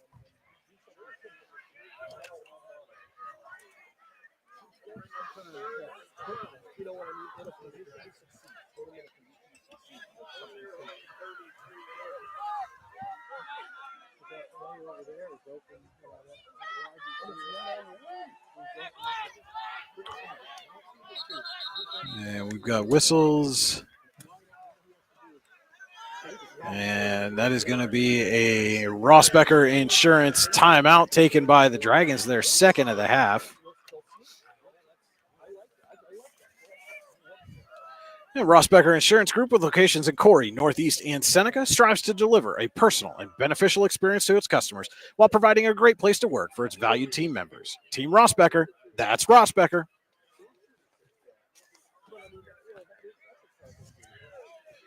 And so 3rd and 12 coming up for the Dragons, 4:11 to go. Versketti Holdings second quarter. And, you know, again, we've talked about Sheen's had some time, but the timing just hasn't quite been there. He's had a couple of good throws. Fiskus unable to haul those in, but he's overthrown Corbett on the corner routes a couple of times. Mm-hmm. What do you look for here? I mean, do you go back maybe to Fiskus over the middle? Maybe do you try Tage Wyman over the middle and see if he can haul in the catch and make this even a manageable 4th down? Sheen has certainly been more on target with his bigger receivers. Mm-hmm. So I think you need to get a big target for him to work through, whether it's a matter of him getting lost behind his offensive lineman, not having that clear visibility, but with a bigger receiver, he sees them, or it's just those are the plays they practice more in practice. But I think you're right. I think you either go to Tage or you go to Fiskus, and if Sheen puts it on the mark, hope that A, they hold on to the ball, and B, the defense. I mean, the Conneaut defense has played well in the secondary, breaking up those passes. Yeah. So here we go, 3rd and 12 from their own 33 are the Dragons. Eagles looking to get the ball back here before the end of the half. Could put the running clock into play if they can get it back and score again. Sheen is under center, drops back to pass, has time, now scrambles. Still looking, has a man, and he was looking for Fiskus, but he underthrew him.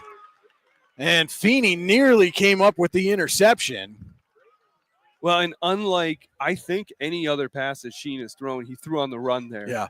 And I can't imagine that's going to be a strong suit for him. He's done his best work when he stays in the pocket and he's poised. But, the play forced him to roll out there.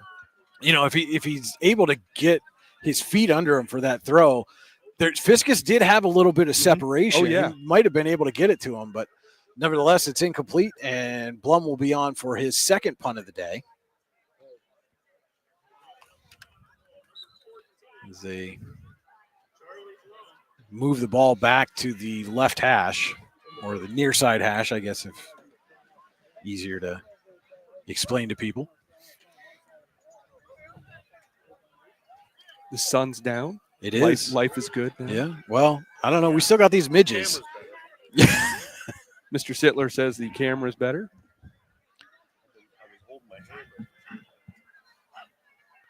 And Blum gets the snap and gets the kick away.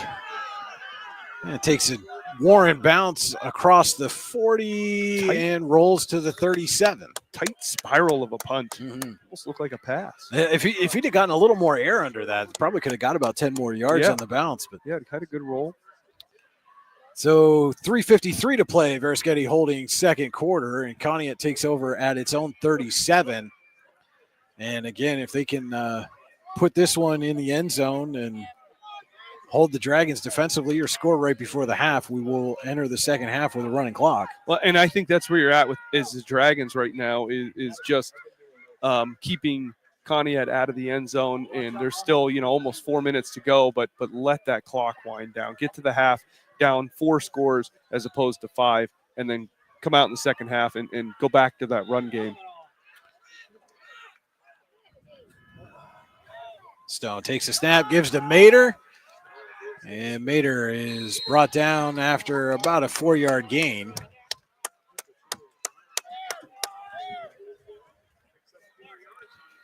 Carter Campbell and Noah Bleachin on the stop for Warren after a 5-yard pickup for Mater.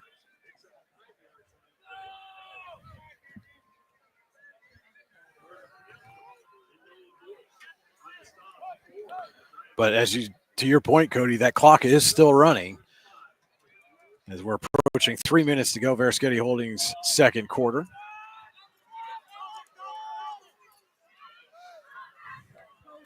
Stone in the gun has Mater in the backfield, still looking to throw. Under pressure, hit as he throws it. It is caught by Feeney. Spins away from a tackle before being hauled down. But it is another big pass play.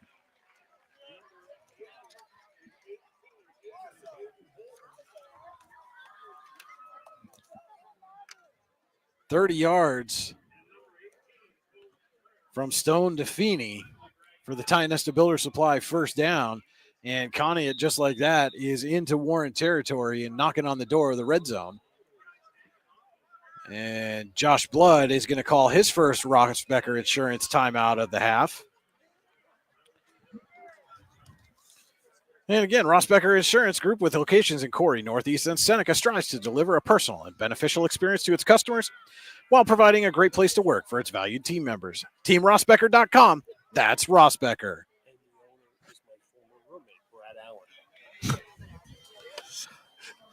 John Sittler's got all kinds of connections to this game. Just let me know that Brad Allen of Rossbacker Insurance is his former roommate.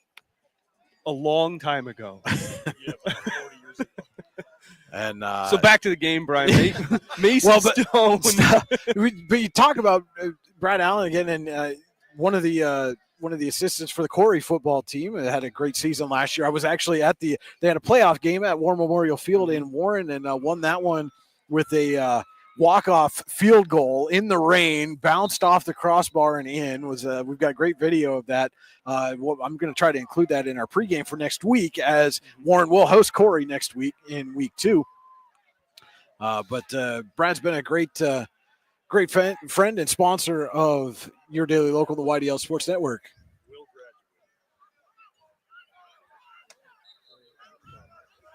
Stone under center now, 2:53 to go. Verischetti holding second quarter. Tosses to Ford.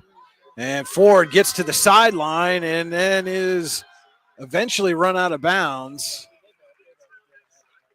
but has enough for a Tionesta Builder Supply first down.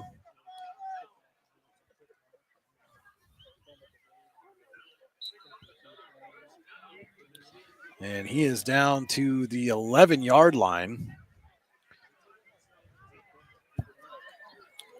Well, they changed it now to the 12. So 1st and 10 from the 12 for the Eagles.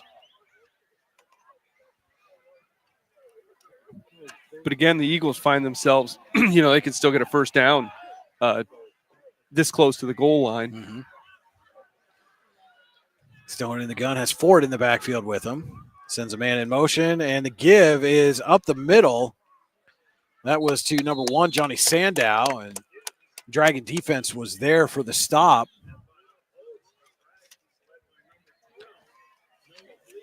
And gained maybe a yard on that.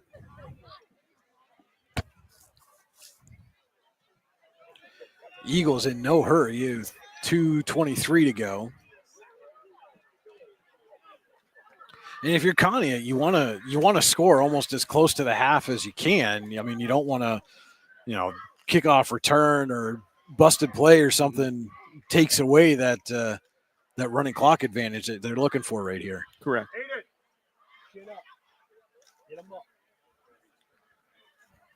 Stone tosses to Ford, looking for the left corner. He's got it. Aiden Ford in for his second touchdown of the evening, a 10-yard scamper.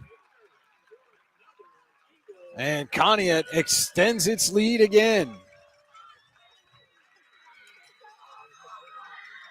With that carry, Aiden Ford, 6 carries, 70 yards. He has, like as you said, two touchdowns. He's ran for 4 first downs as well, and he's averaging 12 yards a carry. Street on for the extra point.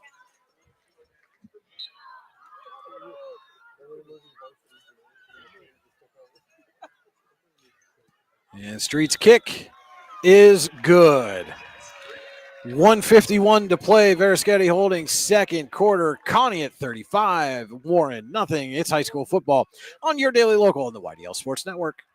At AGI Industries in Clarendon, our state-of-the-art fabrication facility brings your custom-engineered products to life. With cutting-edge machinery and skilled professionals, we deliver precision-crafted solutions tailored to your needs. From trench box and storage container rentals to sandblasting, refurbishing, and painting equipment, plus expert metal fabrication, compressor stations, filters, separators, ASME vessels, and pig loaders, AGI Industries is your one-stop shop for quality and innovation. Call 814-728-6050 for more information or to secure a rental. Necklace. We're back here at Conneaut High School. Aiden Ford with a 10-yard touchdown run has put the Eagles in front of Warren 35-0. 1:51 to play. Verischetti Holdings second quarter. Companies within the Verischetti Holdings Group include Phoenix Sintered Metals, Superior Energy Resources, Allegheny Electric Service, and Verischetti & Son Incorporated. Find out more at verischettiholdings.com. And barring a score here in the last minute 51 of the half, we will start the second half with a running clock.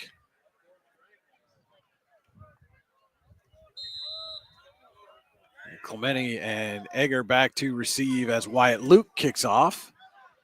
And that one is going to be taken by Clementi. And he gets to the sideline, picks up a block, and then is run out of bounds, but that is going to be a block in the back.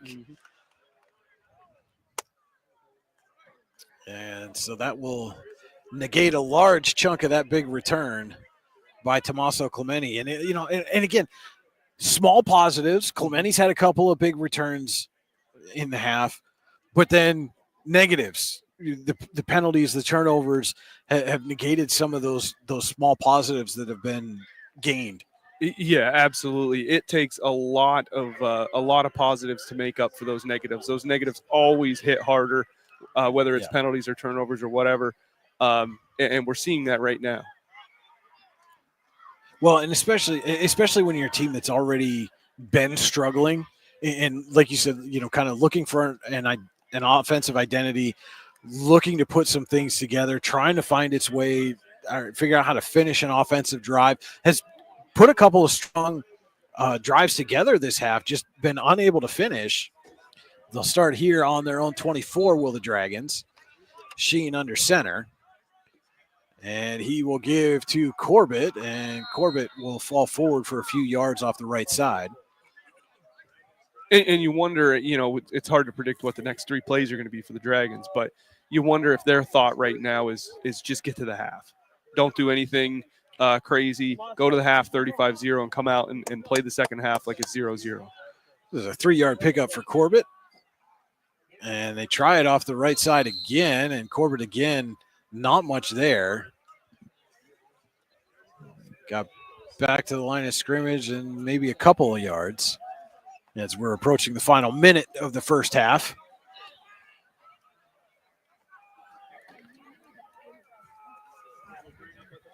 So a 3-yard gain again for Corbett off the right side. It's 3rd and 4 at the 30. And now they shift Corbett out of the backfield, and now it'll come back in. Sheen is in the gun, gives to Corbett, and he's hit immediately. Big tackle. That's a big hit. That was Wyatt Luke again. And like you said, Cody, I think Warren's just going to try to take this one to the half here. No reason to unless they started that play clock immediately. Mm-hmm. There were 32 seconds when I looked at the scoreboard after the tackle. So, yeah, I think the Dragons are just going to let the half wind down, and we will go to halftime with the score Conneaut 35, Warren nothing. And we'll start the second half with a running clock. But your score at halftime, Conneaut 35, Warren nothing. This is high school football on your daily local and the YDL Sports Network.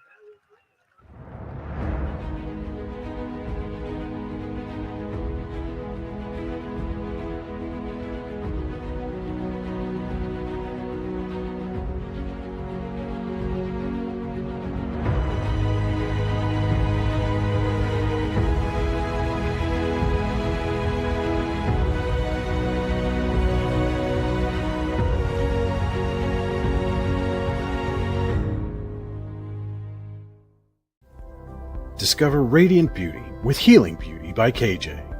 Our natural, cruelty-free skincare line harnesses the power of nature to nourish and rejuvenate your skin. From hydrating serums to soothing creams, find your perfect routine. Shop now at shophealingbeauty.com for exclusive offers and free shipping on orders over $50. Healing Beauty by KJ. Glow naturally. Shine beautifully. Icy Ink Screen Printing and Embroidery offers screen printing and embroidery on apparel as well as on cool gear like backpacks, window decals, and engraved tumblers. We also specialize in team, business, and organization fundraisers. Check out our Icebox stores online at icyink.com or give us a call at 814-688-0034. Let's meet, drink coffee, and design some cool shirts. Be cool, wear Icy.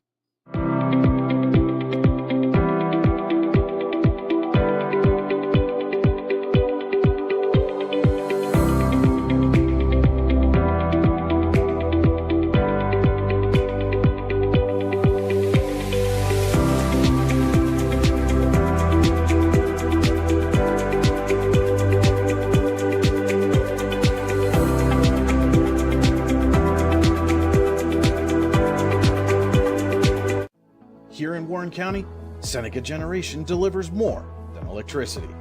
We provide clean, reliable power and we're proud to call this community home. Our team is committed to giving back, supporting local programs, and helping create opportunities that make a difference for families, schools, and neighborhoods. Because powering homes means empowering lives.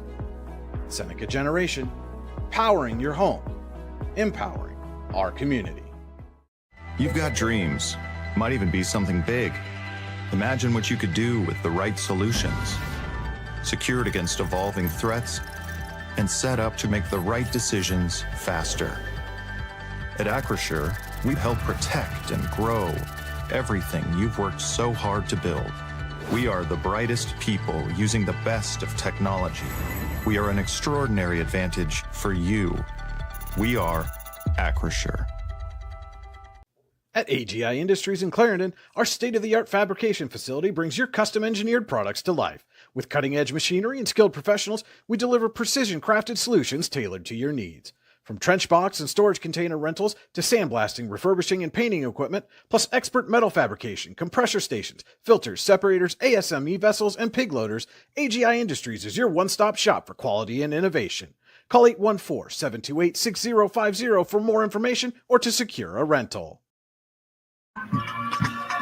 And welcome into the Allegheny Grill of Foxburg halftime show. The Allegheny Grill in Foxburg, where you come for the food and stay for the view. Come check out the new indoor-outdoor wood frame event center. The Allegheny Grill was recently voted the #1 waterfront restaurant in Pennsylvania. Find out why at AlleghenyGrill.com. Our halftime score, Conneaut 35, Warren nothing. Let's take a look now at our Hunter Station Golf Club scoring summary. Score a great round of golf at Hunter Station Golf Club just outside of Tionesta, HunterStation.com. Thank you, Brian. The scoring summary is all Conneaut at 8:57 in the first quarter. Aiden Ford up the middle for 9 yards. Nick Street got the kick to go up 7-0. About 5 minutes later at 3:45 in the first quarter, Chance Mater went around the home side of the field for the 16-yard carry. Street got that kick to go up 14-0. Into the second quarter with 9:38 left, Wyatt Luke escaped 3 Dragon defenders in the backfield to go 58 yards for the touchdown. Street again continuing his streak, 21-0 with 4:59 left to go. It was Mason Stone escaping the sack, and he hit Wyatt Luke for Wyatt Luke's second touchdown of the game, 6 yards. Street again makes the kick, 28-0, and just under 2 minutes to go, 151. Aiden Ford got his second touchdown of the night. 10-yard score on the home side of the field. Street, perfect, 5 for 5. That was our Hunter Station Golf Club scoring summary. Visit them online, hunterstation.com. Now let's take a look at the Warren Forest High Ed Council halftime stats. The Warren Forest High Ed Council has been serving Warren and Forest counties for more than 40 years. Your access to lifelong learning, high-ed.com. On the Warren side of things, Brady Sheen has two carries for 8 yards. Aiden Corbett has 15 carries for 53 yards, and Aiden Egger has 2 carries for 2 yards. And Brady Sheen is 1 of 7 passing, 6 yards. And his only reception was caught by Tage, or only pass that was caught was by Tage Wyman. On the Conneaut side, Aiden Ford, 6 carries, 70 yards, 2 touchdowns, averaging 12 yards a carry.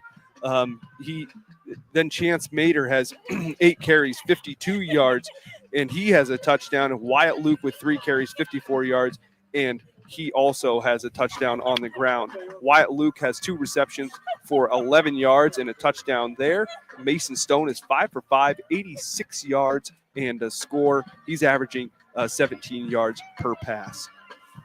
And a reminder, you're looking at the Rouse scoreboard powered by Seneca Generation and AGI Industries storage containers. Our scoreboard tonight is brought to you by Rouse. Rouse is caring for generations. Visit rouse.org to find out more. And our board is powered by Seneca Generation. Seneca Generation, powering your home, empowering our community. AGI Industries is your one-stop shop for quality and innovation. Call 814-728-6050 for more information or to secure a rental. And your view of the field tonight is brought to you by Venango County. There's always something to see and do in Venango County, venangocountypas.gov. And a shout out to our cameraman, John Sittler, and mobile hotspot provider allowing us to bring you tonight's live stream. Thank you so much, Mr. Sittler. We'll be right back with more of the Allegheny Grill of Foxburg halftime show right after this. For all your automotive needs, look no further than the Warren Tire Center. From new tires to tire repairs, PA state inspections, wheel alignments, and auto detailing, there's so much more that we can do for you, and there's no reason to go anywhere but the Warren Tire Center in Warren, Pennsylvania. With over 40 years of serving the Warren and surrounding communities, it's always been a great day at the Warren Tire Center. We offer same-day service and walk-ins are welcome. Open Monday through Friday from 7:30 a.m. to 5 p.m. The Warren Tire Center can be reached at 814-723-8050. When most places start preparing for a long winter's nap, we start living our best life. The mountainsides burning with color ignite something inside that now is the time to embrace what's around us. Warren County, Pennsylvania really is paradise, as we are surrounded with beautiful places and smiling faces. Warren County, Pennsylvania. Find your adventure, find your peace. Founded in 1978 and headquartered in Warren, Pennsylvania General Energy has become a leading oil and natural gas producer in the Appalachian Basin. PGE is a proud and growing organization making positive contributions to the region's economy and environment. We are equally proud of our commitment to safety and environmental programs. PGE is a strong, family-oriented company that believes in giving back to the communities in which we live, work, and play. PGE, producing the energy we need, protecting the environment we treasure. Looking for affordable auto, home, and life insurance? Look no further than Allstate Insurance, the David Jones Agency in Clarion and Meadville. At the David Jones Agency, you get personalized attention from someone who lives where you do. The David Jones Agency meets you where you are. They are available during regular business hours Monday through Friday at their office, via appointment at the office after hours, or remotely. The David Jones Agency also offers investment opportunities, including annuities and IRAs. The David Jones Agency can be reached in Clarion at 814-223-4000 and in Meadville at 814-337-5107. Excellence, teamwork, responsibility. Those are the foundations on which Phoenix Sintered Metals in Brockway is built. Phoenix is a Verischetti family-owned powder metal manufacturer committed to being an industry leader through excellence, innovation, and continuous improvement. Phoenix emphasizes employee teamwork as well as responsibility to the community. Like any team striving to be the best it can be, it knows that hard work and perseverance pay off. Whether retirement is just around the corner or years away, John Bongiovanni, Lucas Slazak, and Adam Jack of Generational Wealth Management in Erie and Bradford are here for you. John, a Forbes-recognized best-in-state wealth advisor, Lucas and Adam provide customized investment advisory solutions and retirement planning services. Generational Wealth Management offers world-class investment services and internationally recognized insurance products from Northwestern Mutual, an industry leader. The Generational Wealth Management team provides a high level of expertise and service to their professional and business clients. Contact the Erie office at 814-651-0838 or the Bradford office at 814-368-4065 or check them out online at gwm.nm.com. If you're ready to buy or sell your home, then stop in at 4234 Market Street to let one of the agents at Howard Hanna Professionals help. Our friendly and knowledgeable agents can help you find the key to your dream home. Looking for a new career? Howard Hanna Professionals can help there too. Howard Hanna Professionals will assist new and experienced agents with the startup fees for an exciting career in real estate. Call Katrina Laurie at 814-726-2000 for more information. If you want to enhance your skills or gain an entirely new skill set, now's the time to register for classes at the Warren Forest High Ed Council. Registration for the 2025-26 Youth Leadership Program for students in grades 6 through 8 is now open. Secure your student spot today. Make 2025 the year you take the next step with a phlebotomy course, professional development seminars, a welding course, and a scam prevention seminar. Go to high-ed.org or call 814-723-3222 to register now. The Warren Forest High Ed Council, your access to lifelong learning. We're back here on the Allegheny Grill of Foxburg halftime show. Now let's take a look at the Generational Wealth Management out-of-town scoreboard, world-class investment services, and internationally recognized insurance products from Northwestern Mutual, an industry leader. Find out more at gwm.nm.com and head to the ydlsportsnetwork.com and d910sports.com, and you can see the out-of-town scoreboard yourself. Taking a look first across District 10. Those of you in Warren County may be interested to know in the second quarter, Reynolds leads Eisenhower 24-13. Girard is up 12-0 on Sharpsville in the second quarter. Also second quarter, Wilmington leading Greenville 14-7. At the half, Fairport Harding of Ohio has a 22-14 lead over Cambridge Springs. Cochranton and Iroquois are tied at 6 in the second quarter. Maplewood and Union City tied at 8 at the half. Seneca leads Sagertown 14-7 in the second. Northwestern blanking Lakeview 20-0 at the half. Grove City with a 6-3 lead over Northeast in the second quarter. That game being played at Grove City College. Fairview and Slippery Rock, no report yet. That game didn't kick off until 8 p.m. Corey leads Titusville 42-3 at the half. And in the second quarter, it's Fort LaBeouf 23, Meadville 7, Oil City 27, Harbor Creek 7, Cathedral Prep 7, Erie 0, and Highland, Ohio 28, McDowell 0.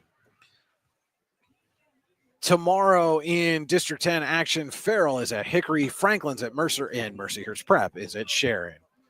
Looking over at our friends in District 9 at the half, Kirtland, Ohio leads Central Clarion 14-0. Also at the half, Karn City 35, St. Mary's 6. Port Allegheny leading Bradford 56-6 in the second quarter. Gators picking up right where they left off a year ago.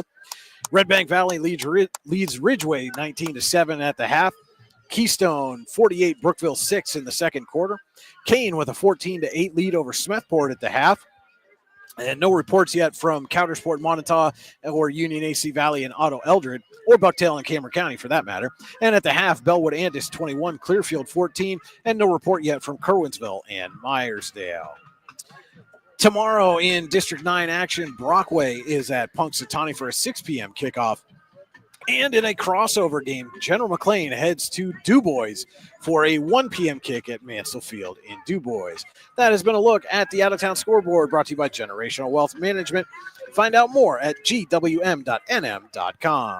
And Cody, now let's take a look at the Rehab Center second half adjustments. With 8 locations to serve you, including in Clarion, Brookville, and Katanning, the Rehab Centers always makes the right adjustments. The Rehab Center, chiropractors caring for health at therehabcenters.com. That's center spelled the old English way with an R-E-S.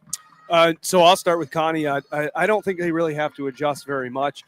Just at this point in the second half, work on fine-tuning some things. They had 178 yards on the ground. They had 86 yards in the air. So their offense is doing well, averaging 11.5 yards per play. So as far as Conneaut goes, it's just, like I said, fine-tuning things, get that cherry on top, and take from this some good film on top of a win. On the Warren side of things, we were talking at the half or at the break there about this. At this point last year, the score was the same. It was 35-0, but it was a different 35-0. Yeah, felt totally different. Yeah, the Warren we're seeing down 35-0 this year is starkly different than last year. This team looks like they're headed in a positive direction, and that's where they need to come into the second half. Start correcting those things. If it's just penalties, if they can go the second half correcting penalties, that's where their adjustments need to be.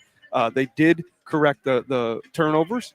They were able to make that adjustment and carry that through, but they need to just not make those self-inflicted mistakes. And I think if they can do that, if they can clean it up a little bit, I think they put points on the board in the second half.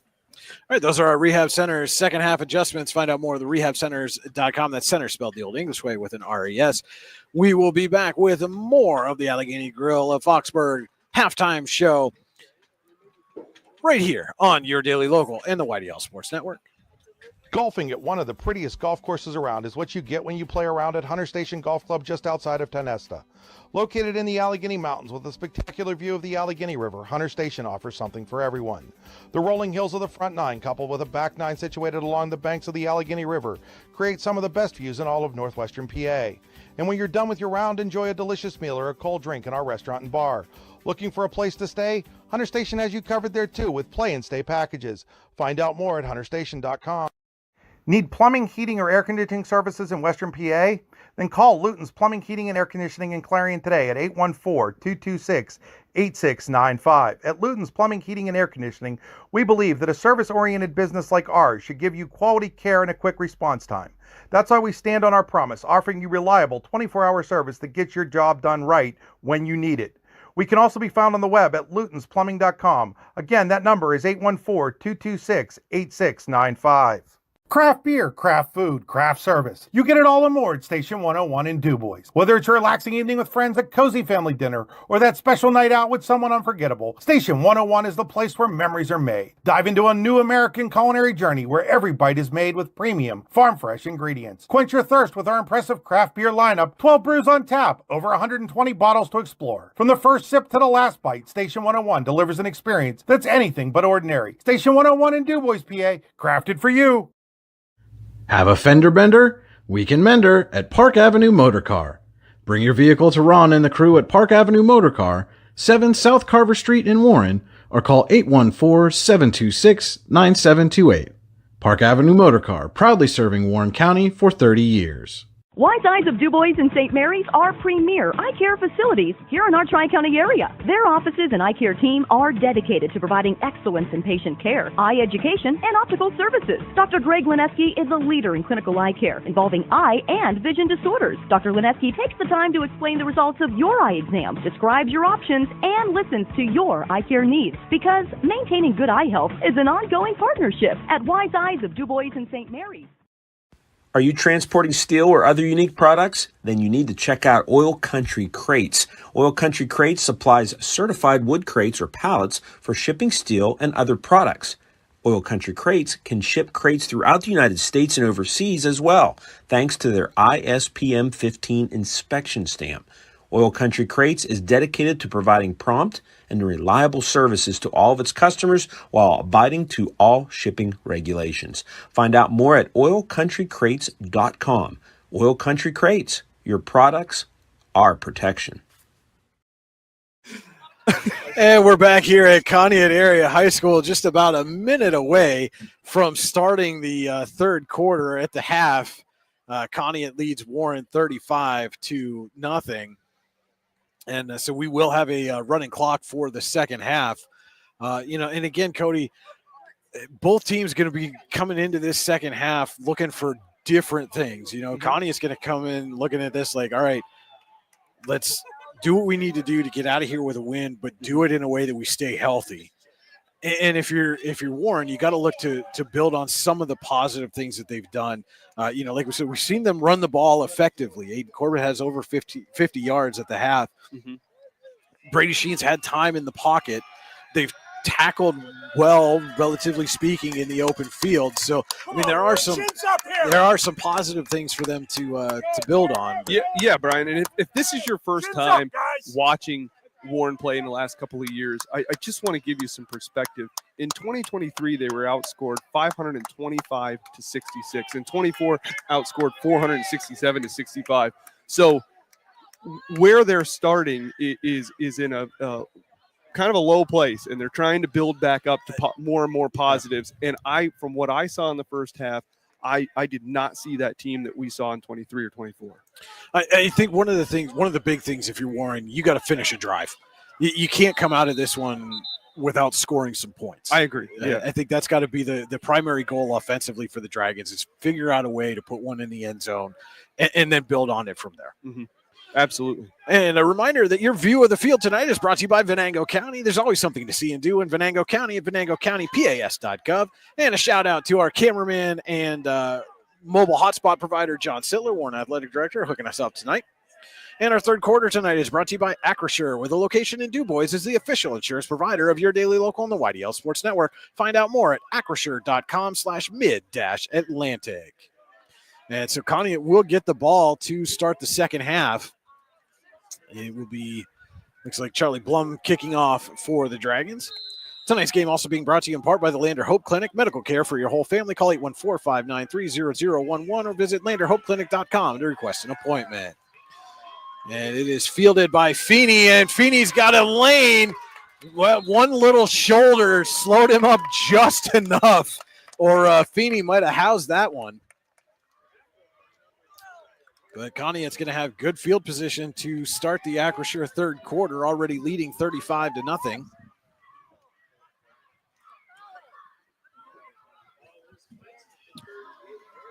And so the Eagles will start at their own 38.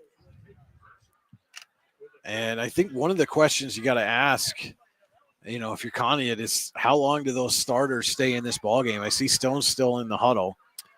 Yeah, they might stay in a little bit longer than, say, if we were 5 or 6 weeks into the season, because this is really your first live full speed play, and you want to have these guys, ready to go for week ready 2, to go and working out a lot of the kinks that still remain.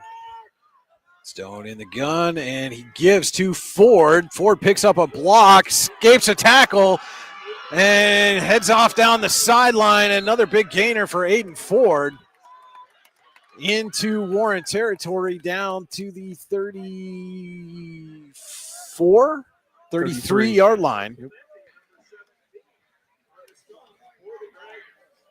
29-yard pickup on first down for Aiden Ford. Has him 1 yard shy of eclipsing 100 yards. He's 7 carries, 99 yards, averaging 14 yards per carry for Aiden Ford. It's Tionesta Builder Supply first down for the Eagles. They give to Chance Mater. And Mater gets a couple of hard yards and wrapped up. First to make the stop was Chris Orth for the Dragons.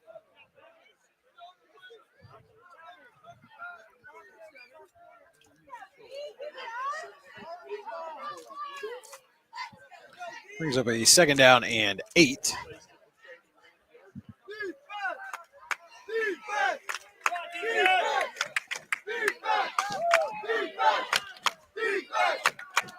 Luke goes in motion. They give to Mater again, and this time he squirts through into the secondary. And Mater's going to have another Tionesta Builder Supply first down.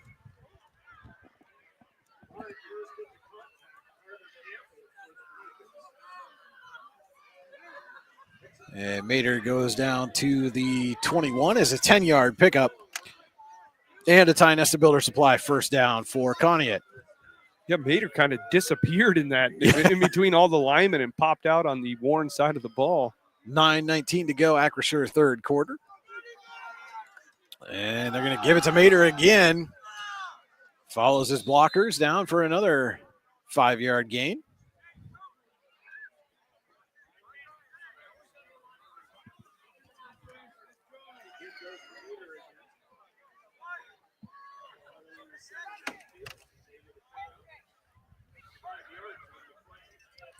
And I'll tell you, Cody, that sun went down, and all of a sudden the temperature took a nosedive. Yes. Starting to cool down. It actually feels good, though, with as hot as it was sitting in that sunshine earlier. Mater, who had 8 carries for 52 yards in the first half, has 3 for 17 already here in the second half. Second and 5, 8.5 to go. Acrisure third quarter. And they give to Feeney, and Feeney is hauled down. Somebody grabbed a hold of a jersey there and just didn't let go. That was number 58, Garrett Winship. Made a couple of tackles like that myself back in my playing days. That was long before things like horse collar were in our vocabulary.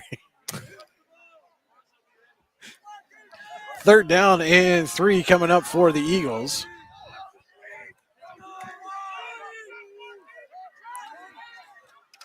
And the give is to Mater, and he's hit in the backfield and stopped for about a 2-yard loss. Dragon defense rallies to force a fourth down.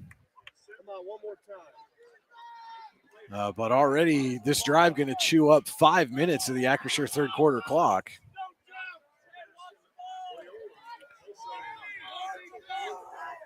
But again, taking a positive away from this, if the Dragons are able to get the turnover on downs, I believe that'll be the first time that their defense has been able to do that tonight.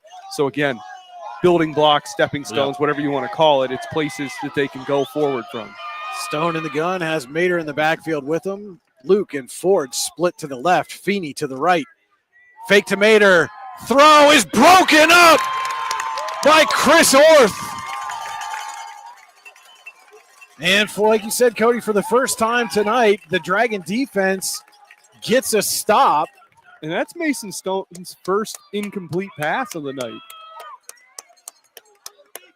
So again, you know, a lot to build off of there. Able to force an incomplete pass with good defense. Able to stop the Eagles on fourth down.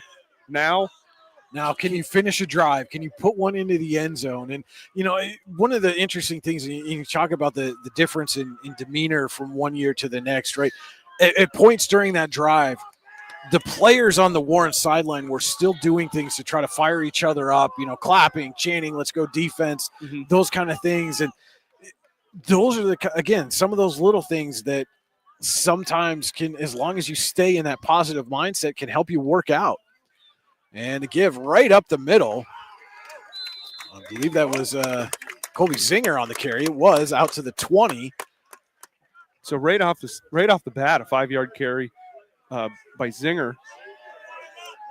And I'm glad to see that the first play that they run here in the second half is a run. It's almost. I think Cricky had his phone on in the locker room. Well, they weren't in the locker room; they were in the corner of the end zone. He heard you. And for those who don't know, I called him Cricky. Who is commonly known by us who have known him his whole life is Cricky. Sheen in the gun, gives to Zinger again, and runs into a wall of Eagles. He's still on his feet.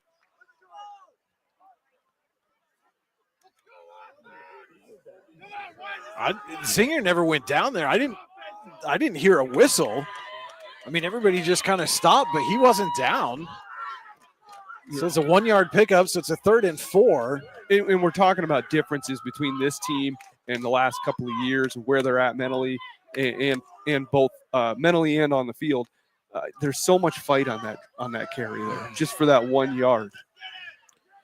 Yeah, it looks like Sheen's going to go under center for this 3rd down play as we approach 5 minutes to go in the Acrisure 3rd quarter. And it is a give to Corbett. He's tripped up, and he's going to be less than a yard shy of the 1st down. And, you know, at this point in the game, you got to go for this. Absolutely. It is. Yeah, some of the fans some of the Warren faithful thought he fell forward of the line to gain there. His head certainly did, but at least from our vantage point, the ball was where it is spotted right now, which is about a yard short.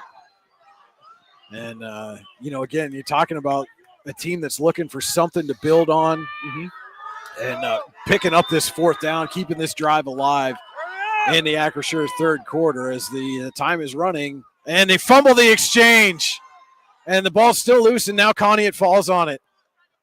And you saw the official put his arm up. They started rushing, and it just went south from there. And it is the 3rd fumble of the game, and Conneaut has recovered all 3 of them.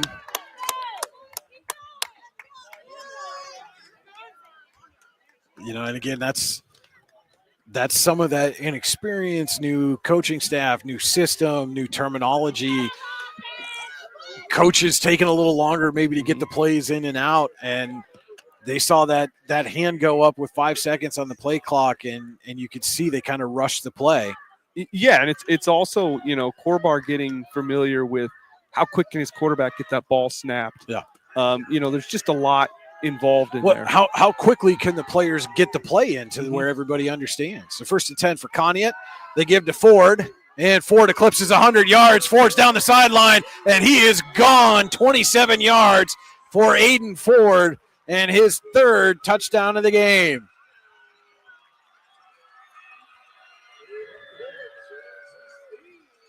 And just like that, Conneaut takes advantage. For the 3rd time tonight, they turn a Dragon fumble into a touchdown. Yeah, 8 carries, 126 yards for Aiden Ford, averaging 16 yards per carry. 3 of his carries have been over 20 yards, Brian.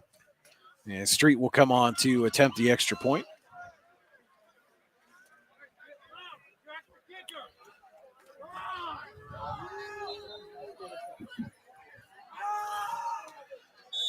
And Street, for the first time tonight, misses the extra point attempt. So 3:27 to go in the Acrisure 3rd quarter. Conneaut 41, Warren nothing. We'll be back with more high school football on your daily local, the YDL Sports Network. You've got dreams, might even be something big. Imagine what you could do with the right solutions. Secured against evolving threats and set up to make the right decisions faster. At Acure, we help protect and grow everything you've worked so hard to build. We are the brightest people using the best of technology. We are an extraordinary advantage for you. We are Acure. we are back here at Conneaut, and apologies, but I just heard Wyatt Stearns on the sideline come over and say, "That's my bad. I need my allergy meds," and I don't think I've ever heard that on a football field before. No. Granted, we're not this close to the action typically, but yeah, that would be a first for myself as well. And Wyatt may come up and help us out with some broadcasts and do some writing for us later on in the years. Express some interest, and we'd love to have him on board. Absolutely. And any of the local high school students that are out there, if you're interested in sports journalism, by all means, reach out to us. Shoot us a note, news@yourdailylocal.com.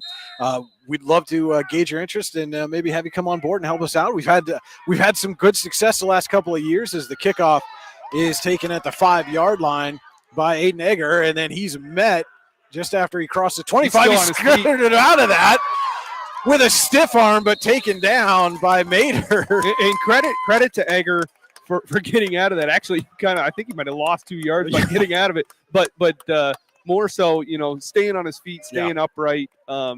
You can see a little bounce in his step, so he's definitely feeling it after that return. Just to finish my thought, again, send us a note, news@yourdailylocal.com if you're interested in sports journalism. And we've got one of our high school seniors that helped us out, Chris Bunk, now going into his sophomore year at Allegheny College. His football season about to get underway. Wish him the best of luck.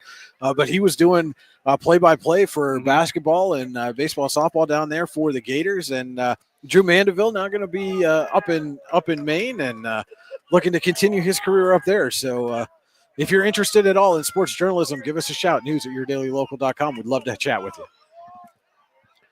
So Sheen in the gun, looking to throw, has time, fires down the sideline for Fiskus, can't haul it in. And I think Fiskus got away with a little bit of a push off there at the end of that play. But again, that was another one that hit him in the hands and just unable to bring it in. That ball was right where it needed to be by Sheen. Yeah, Sheen has had multiple beautiful passes right on the mark. And that, again, this is reps, live reps. Those things can kind of work themselves out as the year goes on.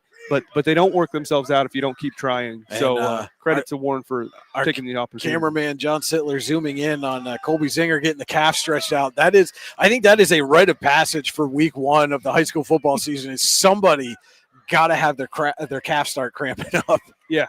You can crash week or 2 days or whatever you call it. Still, there's always cramping on week 1. 2nd and 10 toss to Corbett, trying to pick his way through. He spins away and falls forward for about a 6-yard pickup.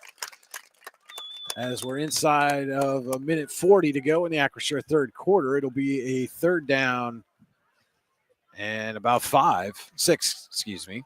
Not 5, not 6, 4. 6-yard gains. It makes it 3rd and 4. It's week 1. Everybody's a little rusty. I was going to let you work through that. It's a process. I appreciate that. It's always a process. So 3rd and 4 coming up for the Dragons at their own 30-yard line. And again, absolutely no reason to punt the ball away. I mean, barring a large loss on this play. Right. Yeah. The best thing you can take out of this game right now, if you're Warren, is finding a way to get the ball in the end zone. Absolutely. And Sheen going to keep it himself. Not as much space, and he is dropped for a loss. That was number 26, Dustin Harper, on the stop. And they tried that play worked very well for them early in the game. But this time, Conneaut did not bite on the fake.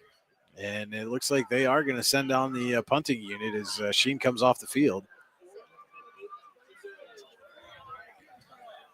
And final 20 seconds here of the Acrisure third quarter.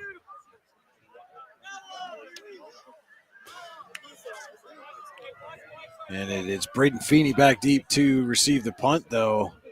I'm not sure they're going to get this off before the end of the quarter. And they are 2 seconds and 1, and they do get the snap, and it goes over Blum's head. He's in the end zone, got to get it away, and he does just barely. And it takes a Warren bounce, and they're going to get number 22, Nick Venaire, for roughing the kicker in the end zone. Yeah, that was a gift to Warren on there. Because there's no reason to touch him in the end zone. And that's a 15-yard penalty. That'll be a Tionesta Builder Supply first down for the Dragons. So the first big mistake by the Eagles here tonight comes at the end of the Acrisure third quarter. And we'll head to the fourth. Your score, Conneaut 41, Warren nothing. The Dragons drive will continue when we come back.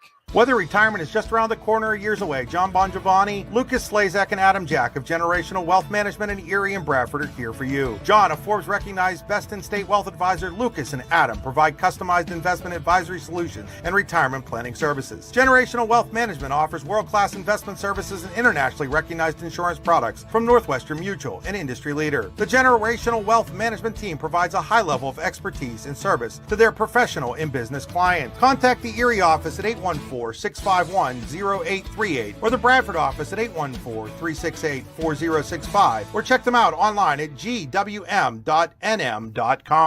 Excellence, teamwork, responsibility.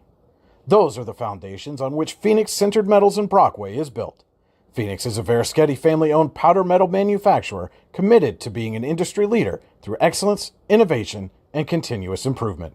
Phoenix emphasizes employee teamwork as well as responsibility to the community. Like any team striving to be the best it can be, it knows that hard work and perseverance pay off. And we're back here at Conneaut Area High School getting set to start the Generational Wealth Management fourth quarter. It will be a Warren first down after the roughing the kicker penalty against Conneaut on the punt to end the third quarter. And again, Generational Wealth Management fourth quarter, John Bongiovanni, Lucas Slazak, and Adam Jack of Generational Wealth Management in Erie and Bradford are here for your investment needs. They offer world-class investment services and internationally recognized insurance products from Northwestern Mutual, an industry leader. Find out more at gwm.nm.com. Tonight's game is also being brought to you in part by Healing Beauty by KJ. For all your hair, makeup, and beauty needs, visit Healing Beauty at 112 Pennsylvania Avenue West in Warren or at shophealingbeauty.com. And they had some meeting of the minds there. You could see that while we were on the Dragon Cheerleaders when we came back from break, but they were meeting at the field. So I think that's when they took the quarter break. So a little bit of a delay here. But again, our view of the field this evening is brought to you by Venango County. There's always something to see and do in Venango County, venangocountypas.gov. And a shout out to our cameraman and mobile hotspot provider and Warren Athletic Director, a jack of all trades, Mr. John of all trades, John Sittler. That was good. That was good. I didn't think you were going to give me that one. I'm not going to lie. Yeah, no. You were into your stats sheet there. It was fantastic. Yeah. And so they flipped the field, and again, Warren punted to end the third quarter, but a roughing the kicker penalty keeps the drive alive for Warren as we start the fourth quarter. Again, running game clock here in the Generational Wealth Management fourth quarter. But now Warren is at their own 41 with a fresh set of downs.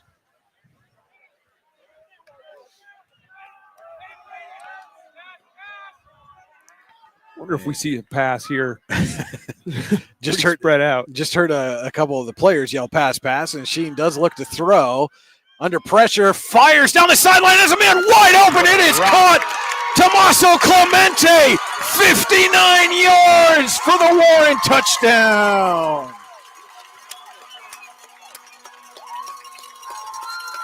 And there's that positive, Cody, that you were talking about that Warren needed to find. Somehow Tommaso Clemente got lost in coverage, was wide open on the sideline, Sheen hit him in stride, and there's a flag back behind the play, an unsportsmanlike penalty against Warren. There's a Dragon player down.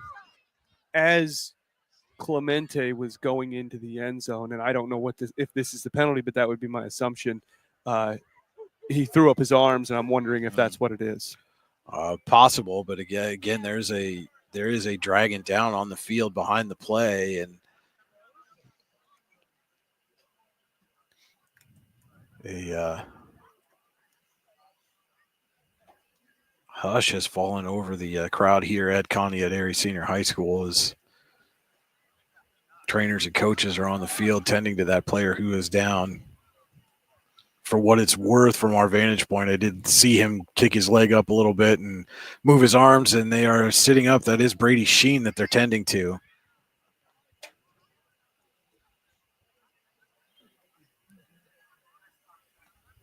And he is going to make it to his feet. And gets a nice hand from both the home and visiting fans here.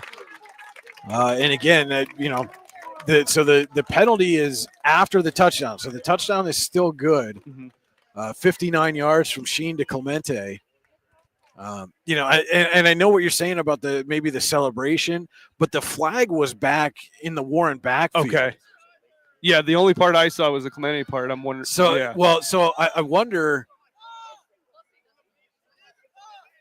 I wonder then if something happened where after Sheen got hit, one of his teammates came to his defense, and that's what the penalty was. And so the official going through the signal now is indicating that the touchdown is good, and then after the play, he's got a dead ball, unsportsmanlike conduct penalty.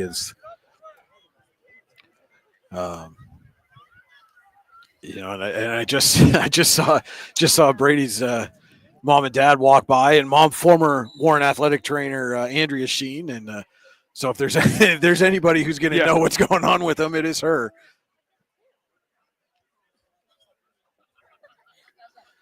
And so the point after here. I wonder the discussion is for Conneaut. Yeah, the point after is going to be from the 17-yard line. So, do you have somebody that can kick a 34-yard field goal, or do you try to throw it into the end zone without your starting quarterback? Well, I don't know that there's a right decision here. Brian, I think there is a right decision. I think you're down 41-6. Your quarterback just went down. You don't know what the status will be. If you have a backup quarterback, this is a perfect opportunity to find out what he can do. Sure. And there's really you can only gain in this situation, because this might be the guy that's going to have to go the next couple of series. You don't know. So give him a free shot. If he doesn't get it, you still put 6 points on the board. You're still in a good spot comparative to last year. I think you take the shot. And again, I mean, for what it's worth, I just saw, Brady was walking around the Warren sideline there. Which is, all positive things that you want to see from a player that was down. And you never want to see anybody down on the ground like that.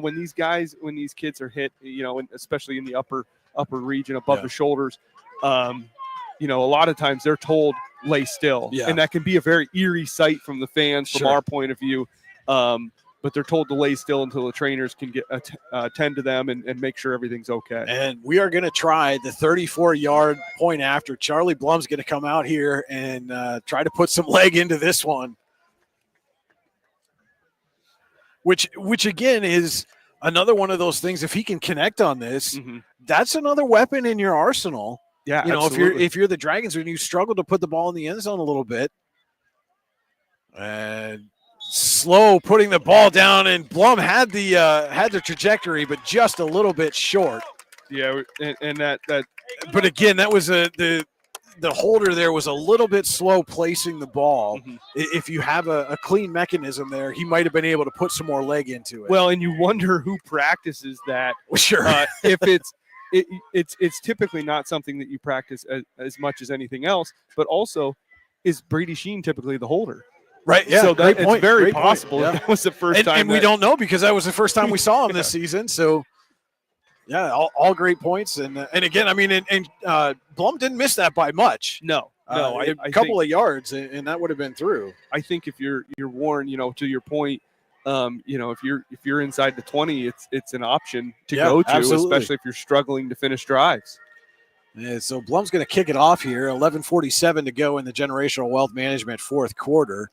41-6 now. Conneaut leads, and I see the Sheen parents coming back and they're smiling. So I would imagine that's a good sign for Brady going forward. But again, do you maybe let him, take the rest of this game, that's out of reach, and get, like you said, give your backup some meaningful reps here?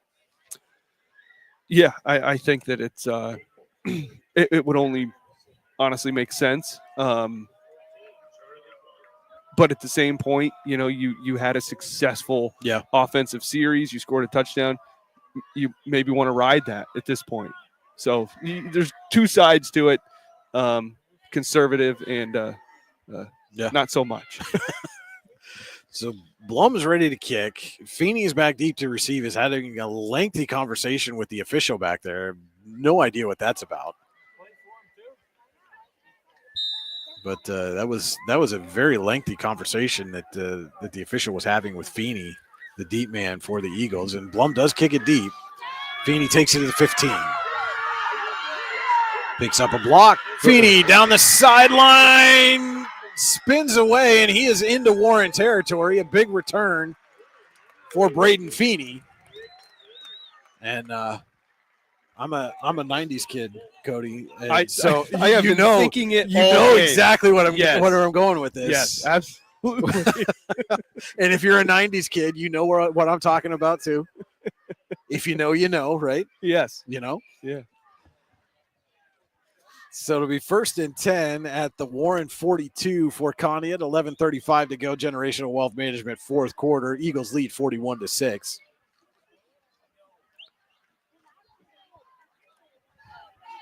And it looks like Conneaut's going to continue to keep their starters in there. Yeah. It absolutely does. Stone is still in at quarterback, has Mater in the backfield with them. Ford and Luke are split out to the left, Feeney to the right. But they are going to pause a moment. Now sends a man in motion. And the give is to Mater, and he's hit immediately. That was number 36, Hayden Raphael.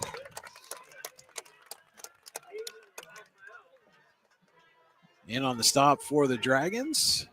Gain of a yard for Mater.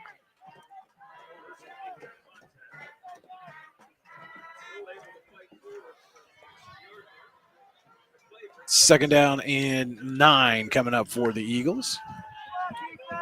And again, we touched on it already, Cody, but you and I are going to be at War Memorial Field next week as the Dragons welcome the Corey Beavers, who were up big last look over Titusville. And give us to Mater off the left side, and he's through into the secondary. Chance Mater looking for the end zone, cuts back inside, and he gets there. 41 yards for Chance Mater.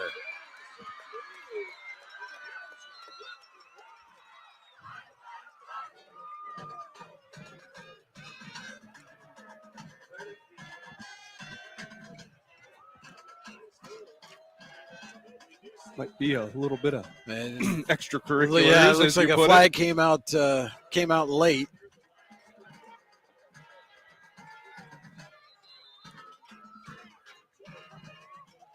And it is an illegal formation, or a false start, against the Eagles. So we're going to wipe that 41-yard touchdown for Mater off the board. That flag, I didn't see it. I didn't see it. Well, it was the official on the near side. Okay. Near side here. John's trying to hold my hand as I point for Cody. That's cute. But yeah, it was the official on the near side that's on the Warren sideline is the one who threw the flag. And I don't think he didn't throw it very far. Okay. Let's put it that way. And so it was kind of lost in the shuffle of players there from our vantage point. So Eagles are going to back up 5 yards and replay second down with 10.5 to go in the Generational Wealth Management fourth quarter. But, for as clean as they were in the first half, the Eagles have been a little sloppy here in the second half. Yeah, they have been. Well, sometimes you get that lead, you get a little lax. Yeah. And, knowing Josh Blood, he's not going to be happy about that when they start looking at film on Monday. And high snap, Stone to Mater again. Why not just run the same play? And Zinger tracks him down from behind.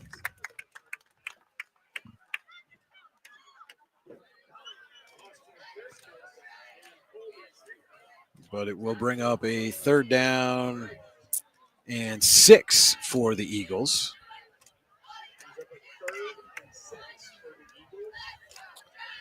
Now you see some of the Warren players are having conversations with the officials.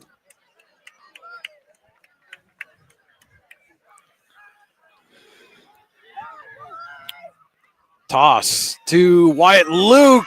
Shakes a tackle in the backfield and falls forward for positive yards. But back there again was Chris Orth. Broke that play up and forces a 4th down.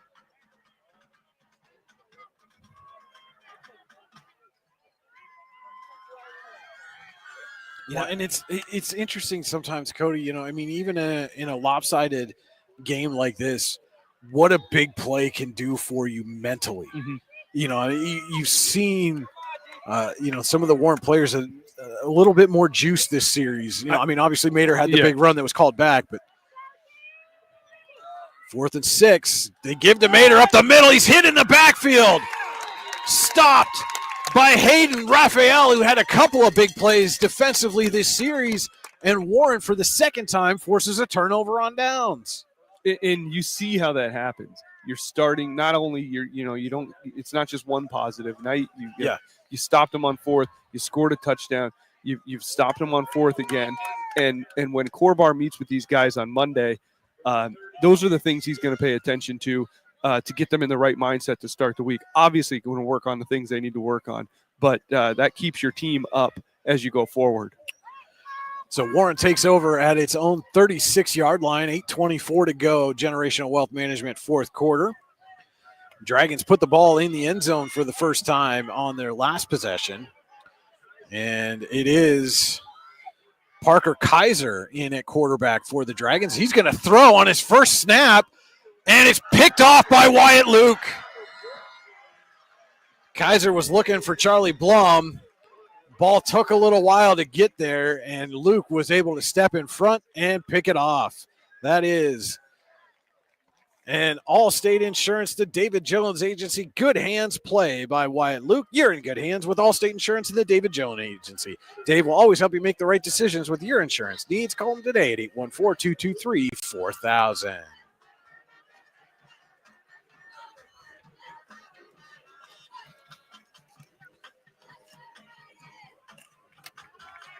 And again, you understand the thought process, but maybe you want to give your backup quarterback a couple of snaps, let him hand off, get comfortable out there before you're trying to force the ball down the field. Yeah, it's a little bold to have him sling one right off the bat, but on the flip side, maybe you catch him off guard. As Stone hands to Feeney. Feeney trying to find the edge, cuts back, and then is hit hard by Zinger.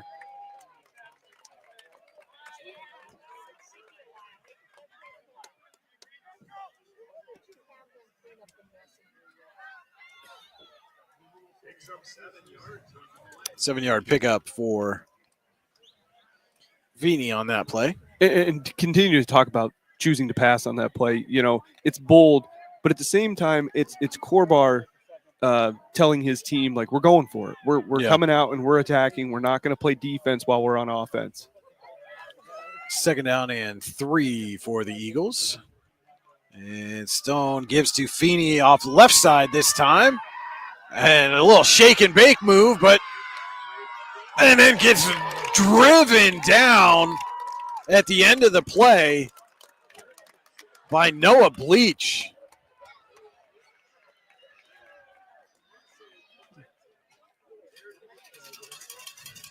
But Feeney did get enough for a Tionesta Builder Supply 1st down. 6:30 to go. Generational Wealth Management 4th quarter.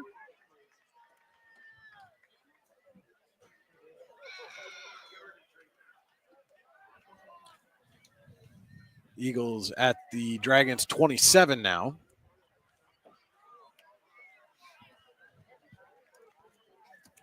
And Stone just barely got that pass away as Raphael was in his face immediately. He's come on here in the last couple defensive series. Again, if you're the Warren coaching staff and looking for some positives to take away from this game, you may have found yourself a defensive player there in Hayden Raphael. Yeah, you want to see guys that 4 quarters. Are they stepping up? Are they improving? Are they able to pick up on cues the offense are giving you through 4 quarters? And that seems to be the case with Raphael. Conneaut marching band telling everybody to call a little 867-5309. Going in the Wayback Machine for that one. Yeah, it's a classic. Yeah. Wasn't a classic when we were young, but classic now. It's funny how that works out.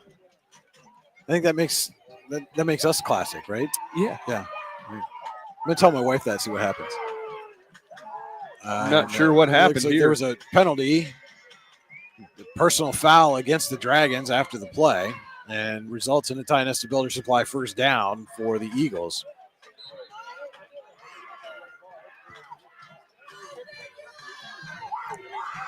We're under 6 minutes to go. Generational Wealth Management fourth quarter. Again, remind you to stay tuned with us for the Icy Ink post-game show. We'll have final game stats, another look at the out-of-town scoreboard, and, of course, our Icy Ink player of the game. And we've got a stoppage again.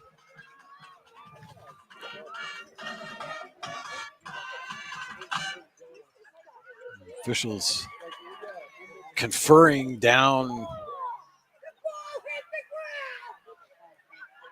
And this is not not a criticism of officials, but I don't know if we've ever done a game where there's been this many discussions throughout a game.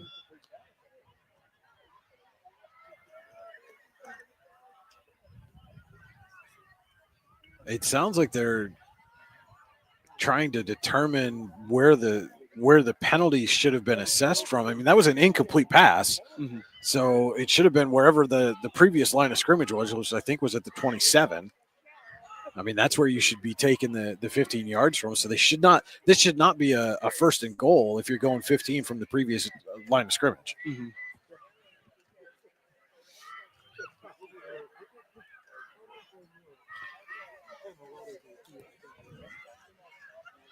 Which I believe that previous line of scrimmage was what, the 27? 20, yeah, it should be first and 10 on the 12.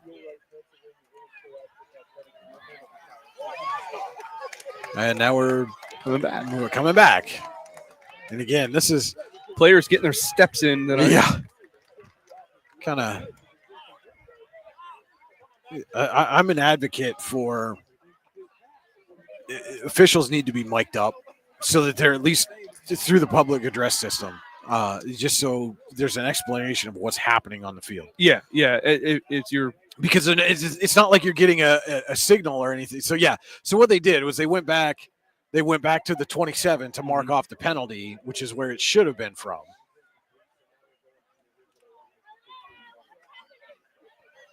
Though I don't think he went far enough.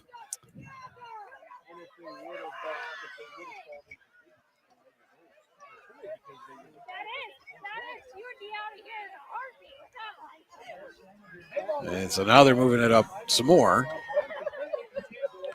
This should be first and 10 at the 12, which I think is where they've put the ball now because the chains are going back up. They marked. Okay, so it's the 17, so they called it a 10-yard penalty. And Stone gives it to Mater right up the gut. Not much there. Well, Garrett Winship on the stop for the Dragons. And the thing is, Brian, I've never been an official, so I'm talking out of my expertise. However, when you make those indecisive calls, as a fan, as an onlooker, you lose confidence in the officials really quick, whether that's fair or not, right, wrong, indifferent. Well, and it's especially so when it's a game like this and it's lopsided and the mistake goes in favor of the team that's up big, Oh, absolutely. right? You know what I mean? Absolutely. And again, not trying to say that there was any kind of malintent here. Mater is fighting his way for extra yardage, finally taken down by a host of dragons. But it's that, perception is reality kind of Absolutely. thing. Yep. And when people are already down about what's happening, it leads to more of that, the vitriol and the things that the PIAA is trying to eliminate when it comes to fan behavior. Yeah, it creates the opportunity for a negative response. Exactly. There you go. There you go. It was much more eloquent than whatever in the world. I owed you one. Said. Yeah, from the pregame. 4 minutes to go. Generational Wealth Management, fourth quarter, and Stone puts it in the air, and it's off the hands. And that was a beautiful pass. That was. I don't know why Venaire laid out for that one. I don't think he had to. Highlights. If he stays grounded there, that's probably a touchdown catch. Would have made a heck of a photo, though, Brian. Well, that's true. It's 4th down and 5 now at the Warren 12. And so does the Dragons defense have one more stop left in it with 3.5 to go in this ball game? And a running clock here in the fourth quarter.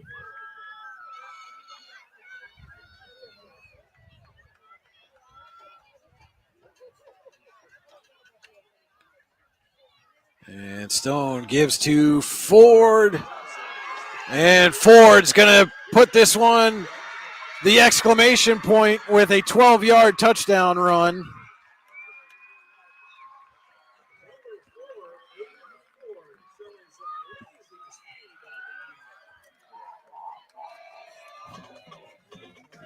And that is 4 for number 4, Aiden Ford, 4 touchdowns. And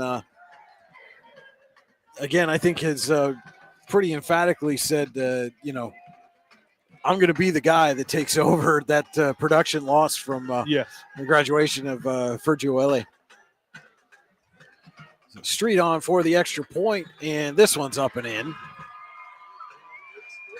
3:10 to play. Conneaut 47, Warren 6. It's high school football on your daily local and the YDL Sports Network.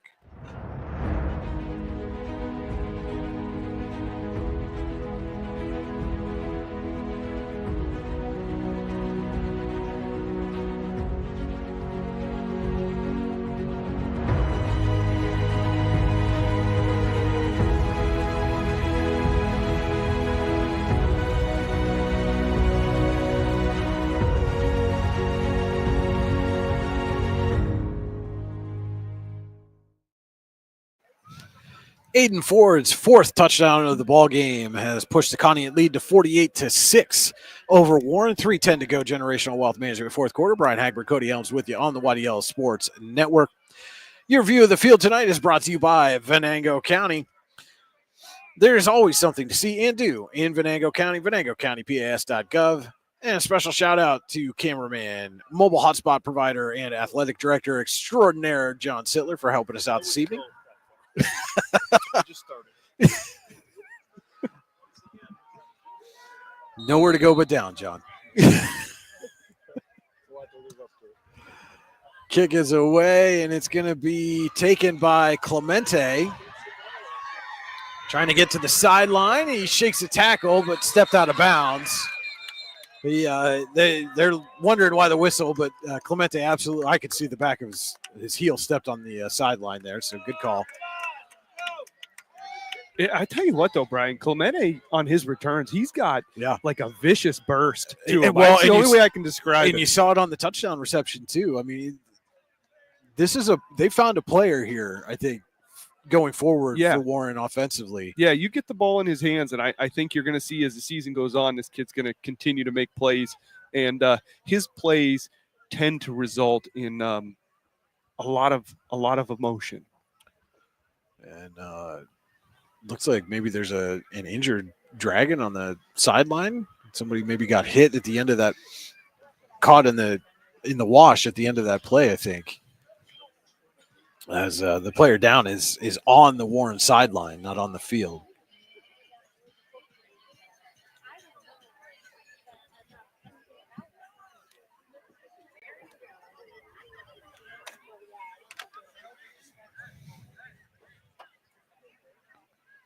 And again, can't really see who it is, but yeah, the player pops up. That's number 71, Giovanni Larson.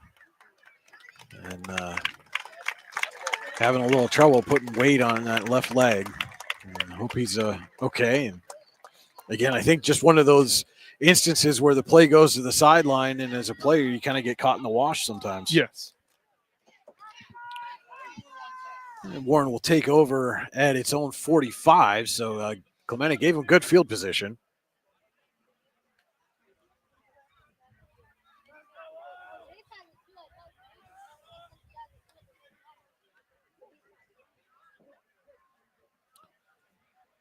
We saw the Dragons come out throwing on their last possession, but that resulted in an interception, and it is Parker Kaiser still back taking snaps at quarterback. So, and I think this is the right decision. I mean, you never know. Sure, even if Sheen's healthy, let Kaiser take some snaps here. Absolutely, yeah.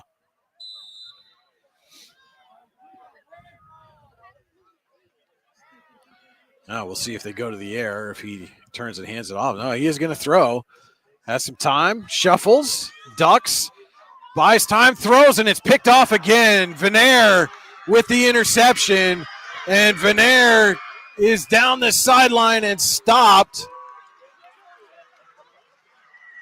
by Kaiser, but it is an Allstate Insurance, the David Jones Agency, good hands play by Nick Venaire.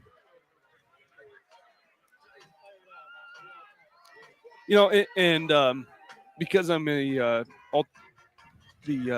eternal optimist tonight, I'm just going to say, obviously you don't want your quarterback to throw an interception. However, if you're core bar and you want to know what your backup quarterback has, where he's going to make mistakes, you're really not going to get that opportunity to ever see that until he gets live action. So now you're able to have a little bit of tape with him and go over some things with him and tell him, extend the play. He made a nice play to extend the play, but then the throw, was right at, it hit Venaire right in the chest. Yeah. It almost looked like that's who he was throwing at. But. Yeah, and he throws a nice ball. Yeah. It's just a matter of, kind of the decision-making when that ball leaves his hand. Yeah, and that's, those are the kind of mistakes that you're going to see from a freshman. Yeah.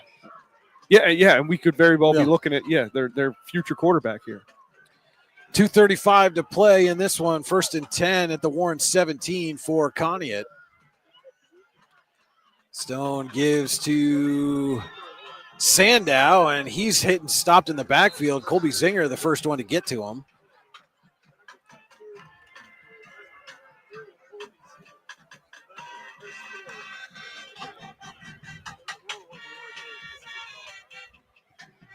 And it's like somehow Sandow was able to get that one back to the line of scrimmage, maybe even gained a yard. Again, the vantage point looked like he was hitting the backfield, but, we're kind of at an odd angle here. And now we see Wyatt Luke and Aiden Ford just came out of the huddle for Conneaut, so looks like maybe Josh Blood is starting to pull some of those starters here with 2 minutes to go. Was there a penalty? They're up 5 yards now. I didn't see a flag. I have hardly seen flags. Only there was some of the fans around us are saying they saw the penalty flag come out. So again, apologize. Didn't see what the flag was or what the penalty call was. But they get 5 yards closer. Now it's 1st and 6 at the 13. And the give is to number 17, Curtis Bechtel, and he's driven down by Noah Bleach.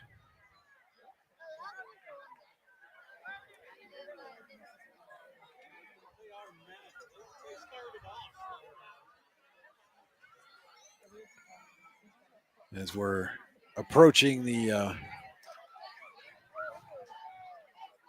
final minute of play. Loss of a yard on that last play makes it 2nd and 7.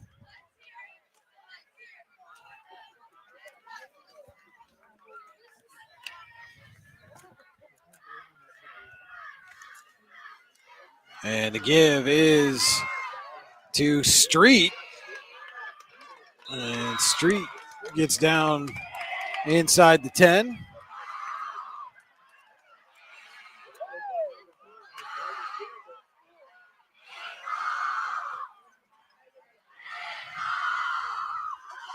So the marching band doing an Eagles chant, and no, it's not the one that I'm usually doing this time of year.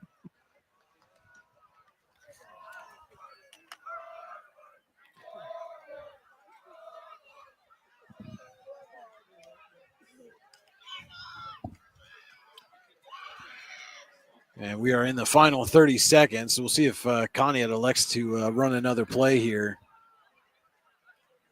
Though the clock has stopped for some reason. The official just gave the wine signal, so not really sure what that was about. Now we've got stoppage again, as the officials were not quite in place. But at this point, there's 10 seconds to go. Just let that thing run. And speaking of run, there is Street trying to turn the corner. He's not going to get there, and that is going to be the final play of this ball game as the clock hits all zeros. The final score here from Conneaut, the Eagles 48, Warren 6. Conneaut moves to 1-0 on the season. Warren falls to 0-1. And we will be right back here from Conneaut with the Icy Ink post-game show. So don't go anywhere. This is high school football on your daily local and the YDL Sports Network. Ready to break into a rewarding career? Elwood National Forge can help. Elwood National Forge produces critical defense-rated parts to all branches of the United States military, meaning each day our employees are doing their part to support the men and women protecting our country. With multiple positions currently available and several career paths to choose from, Elwood National Forge offers on-site and on-the-job training, competitive pay and benefits, including 401k and insurance that start the date of hire, paid time off, and long-term job security. We'd love to support you in building a career. To learn more about becoming part of the Elwood National Forge family, visit enfjobs.com.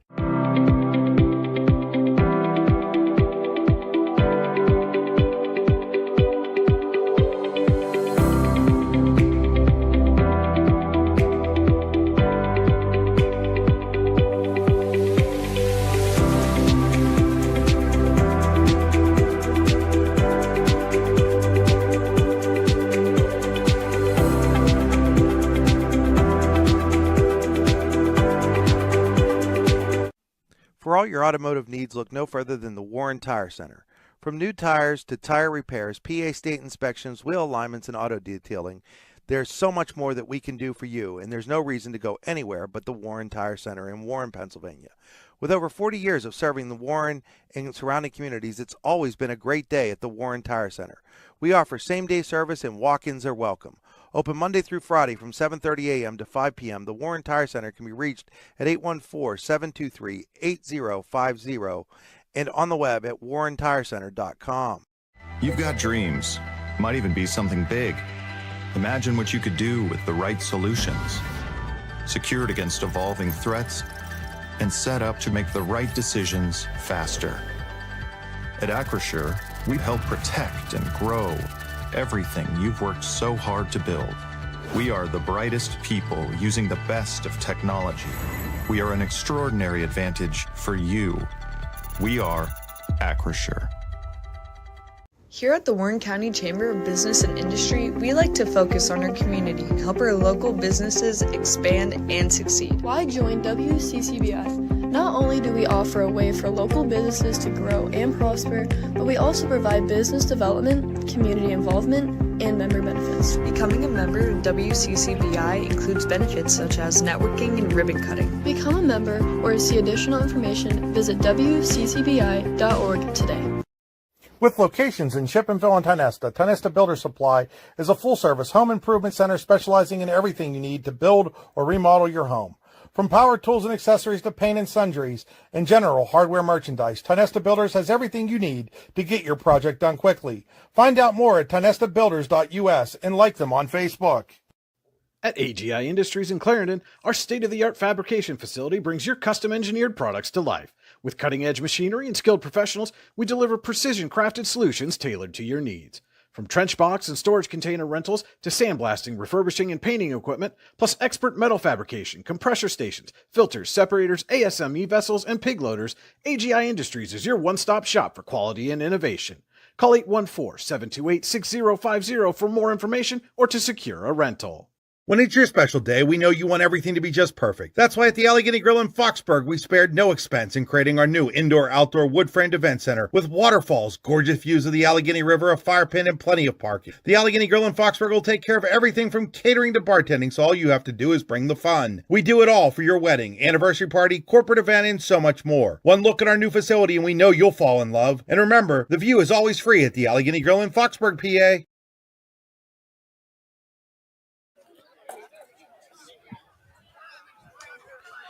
Welcome back to Conneaut Area High School. It is the Icy Ink Postgame Show. For all your screen printing and embroidery needs, call Icy Ink at 814-688-0034. Visit them at icyink.com. That's ICYYink.com. Let's meet, drink coffee, and design some cool shirts. Be cool. Wear Icy. So your final score here from Conneaut, the Eagles defeat the Dragons 48-6 in the 2025 season opener for both teams. And let's take a look first at our Hunter Station Golf Club scoring summary. You can score a great round of golf at Hunter Station Golf Club just outside of Tionesta, online at hunterstation.com. Thank you, Brian. To start the game off, it was Aiden Ford up the middle for 9 yards at the 8:57 mark.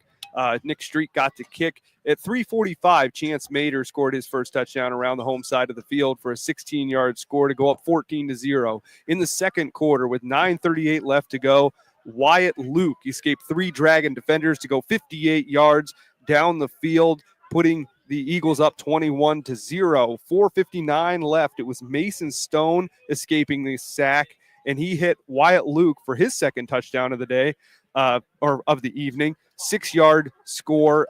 Nick Streak kicked that extra point again, 28-0 Eagles. With under 2 minutes to go, Aiden Ford around the home side of the field for the 10-yard score. That at that time was Ford's second touchdown. Street got the kick, 35-0 at halftime, and we came into the second half with a running clock. At 3:27 in the third quarter, after Warren fumbled on 4th and 1, the Eagles, Aiden Ford was able to get his third score of the night with a 27-yard carry. The kick failed, and the Eagles went up 41-0. At 11:47, Sheen hit a wide open Tommaso Clemente for a 59-yard pass on the home side of the field. That was Warren's first touchdown of the game. The kick did fail as it was pushed back a little bit because of a penalty. 41-6 Eagles. And with 3:10 left to go, Aiden Ford, his fourth score of the night, a 12-yard carry. Street did kick that extra point, 48-6 Eagles. That was our Hunter Station Golf Club scoring summary. Visit them online, hunterstation.com. And now for the Warren Forest High Ed Council final game stats. The Warren Forest High Ed Council has been serving Warren Forest counties for more than 40 years. Your access to lifelong learning. Visit them online at high-ed.com. We'll start with the Eagles. They had 45 offensive plays for 384 yards. They averaged 8.5 yards per play. They went 5 of 8 in passing with 1 passing touchdown, no interceptions. They rushed 37 times, 298 yards on the ground, 6 rushing touchdowns. The Eagles were able to recover 3 fumbles. They had 2 sacks on Warren for 6 yards and 7 total touchdowns. They had 4 first downs. 6 plays were 20 yards or more for the Eagles. They had 4 penalties and 45 yards. On the Dragon side, 36 offensive plays for 140 yards. Believe it or not, Brian, they had an even 70 yards in the first half and 70 yards in the second half. That's consistency. That is consistency. You can't ask for much more than that. No, they went 2 of 6 in passing, 65 passing yards. Total 1 passing touchdown, 2 interceptions there by Parker Sheen, 25 rushes for 75 yards, no touchdowns on the ground, obviously, 3 fumbles lost, and only 1 play was over 20 yards for the Dragons, but they had 8 penalties for 60 yards. All right, those were our Warren Forest High Ed Council final game stats. Again, visit them online at high-ed.com. And let's take a quick look at the out-of-town scoreboard Brought to you by Generational Wealth Management, world-class investment services, and internationally recognized insurance products from Northwestern Mutual, an industry leader. Find out more at gwm.nm.com. So looking first in District 10, in the third quarter, Reynolds all over Eisenhower, 45-19. Also in the third, Girard leads Sharpsville 20-7. Final score, Wilmington tops Greenville 21-7. Fairport Harding, Ohio leads Cambridge Springs 28-14 in the third. Cochranton leading Iroquois 18-6 in the third. Union City has a 15-8 lead over Maplewood in the third, and Seneca leads Sagertown 28-13 in the third quarter. Northwestern led Lakeview 20-6 at the half. That's the last update we have from them. And in the fourth quarter at Grove City College, Northeast leads Grove City 29-21.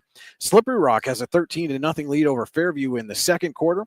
Corey topped Titusville 49-10. In the fourth quarter, Meadville's closed the gap, but it's still 29-22 Fort LaBeouf. Oil City defeated Harbor Creek 50-14.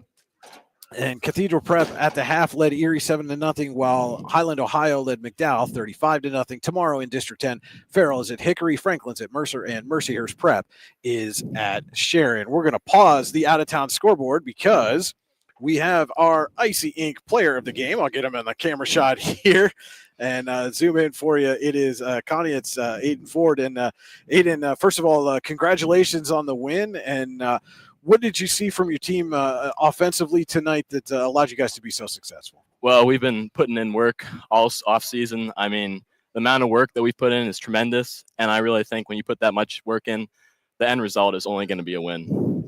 And so one of the questions that we had coming into this game was, obviously you had a lot of production that you lost at graduation with Fergio Ele and Ben Eastler graduating the team.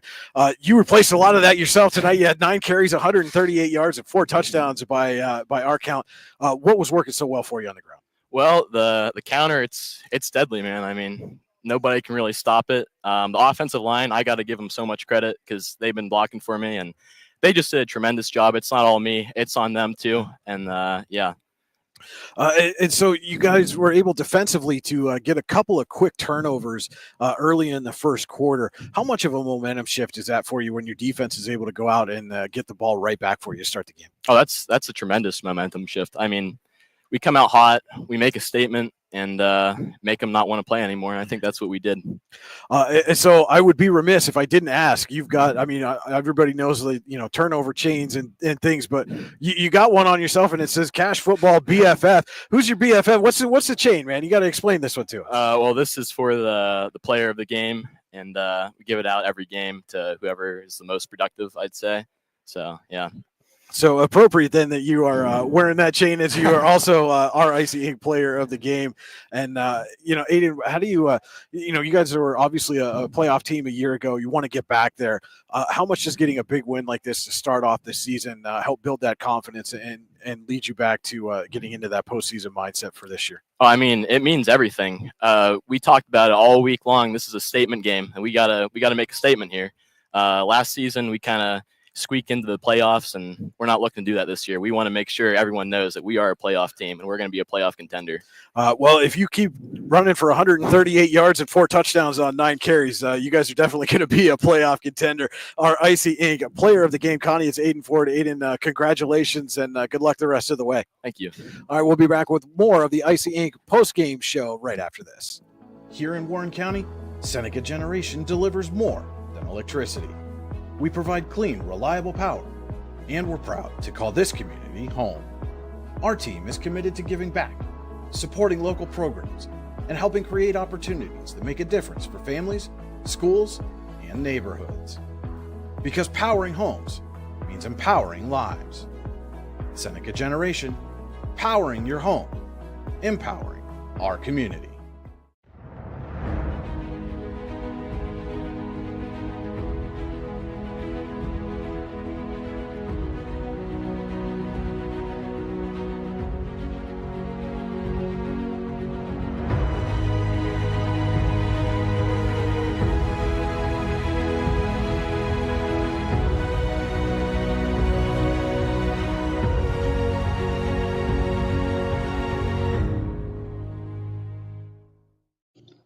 Icy Ink Screen Printing and Embroidery offers screen printing and embroidery on apparel as well as on cool gear like backpacks, window decals, and engraved tumblers.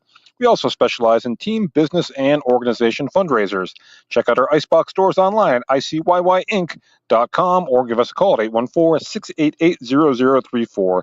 Let's meet, drink coffee, and design some cool shirts. Be cool, wear Icy. And welcome back to Conneaut Area Senior High School. The final score here from Conneaut, the Eagles 48, the Warren Dragons 6. We were doing the generational wealth management out-of-town scoreboard here on the postgame show. We went through District 10. We'll give you the rundown in District 9 here real quick. In the fourth quarter, Kirtland, Ohio leads Central Clarion 24-7. Karn City over St. Mary's 55-6 in the third. Port Allegheny 70, Bradford 33 in the fourth. Red Bank Valley 32, Ridgeway 21 in the third. Fourth quarter, Keystone 55, Brookville 6. Kane 34, Smethport 8 in the fourth. Montauk shutting out Coudersport 17-0 in the fourth quarter. Union AC Valley all over Otto Elder 28-0 at the half. Cameron County top Bucktail 54-6. And in the fourth quarter, both of these games are Bellwood Antis 28, Clearfield 21, and Myersdale 37, Kerwinsville 13. Tomorrow in District 9, Brockway is at Punxsutawney for a 6 p.m. kickoff. And in a D9-10 crossover, General McLean heads to Mansfield in DuBois to take on the Beavers for a 1 p.m. kick. That is your generational wealth management out-of-town scoreboard. And Cody, final thoughts on this one? I think my final thoughts on Warren are that they're in a significantly better place right now at this point in 2025 that they were at this point in 2024. Whatever the changes are, maybe some of them are just natural progression with some players getting older and whatever else is incorporated into that. But if I'm Warren, I'm walking away from this. Yes, it's a loss. You got a lot to work on, but you're starting to make positive steps. Conneaut, they're starting off right how they did last year. All right, so our final score here from Conneaut, the Eagles 48, the Warren Dragons 6. Cody, you and I will be back at War Memorial Field next week as the Dragons welcome in the Corey Beavers, who got a big win today, another playoff team from a year ago looking to get back into the postseason. And so it will be Corey at Warren. And you and I will be here on this YouTube exclusive. Appreciate everybody tuning in tonight. Again, apologies for the late start, but I think we got everything worked out. And we'll be back on track next week. I think so. And one last thank you to Mr. John Sittler. Very much so. Saving the day once again. Once again. Well, once again, for Cody Elms, this is Brian Hagberg on your daily local, the YDL Sports Network, saying thank you so much for watching, everybody, and enjoy the rest of your weekend.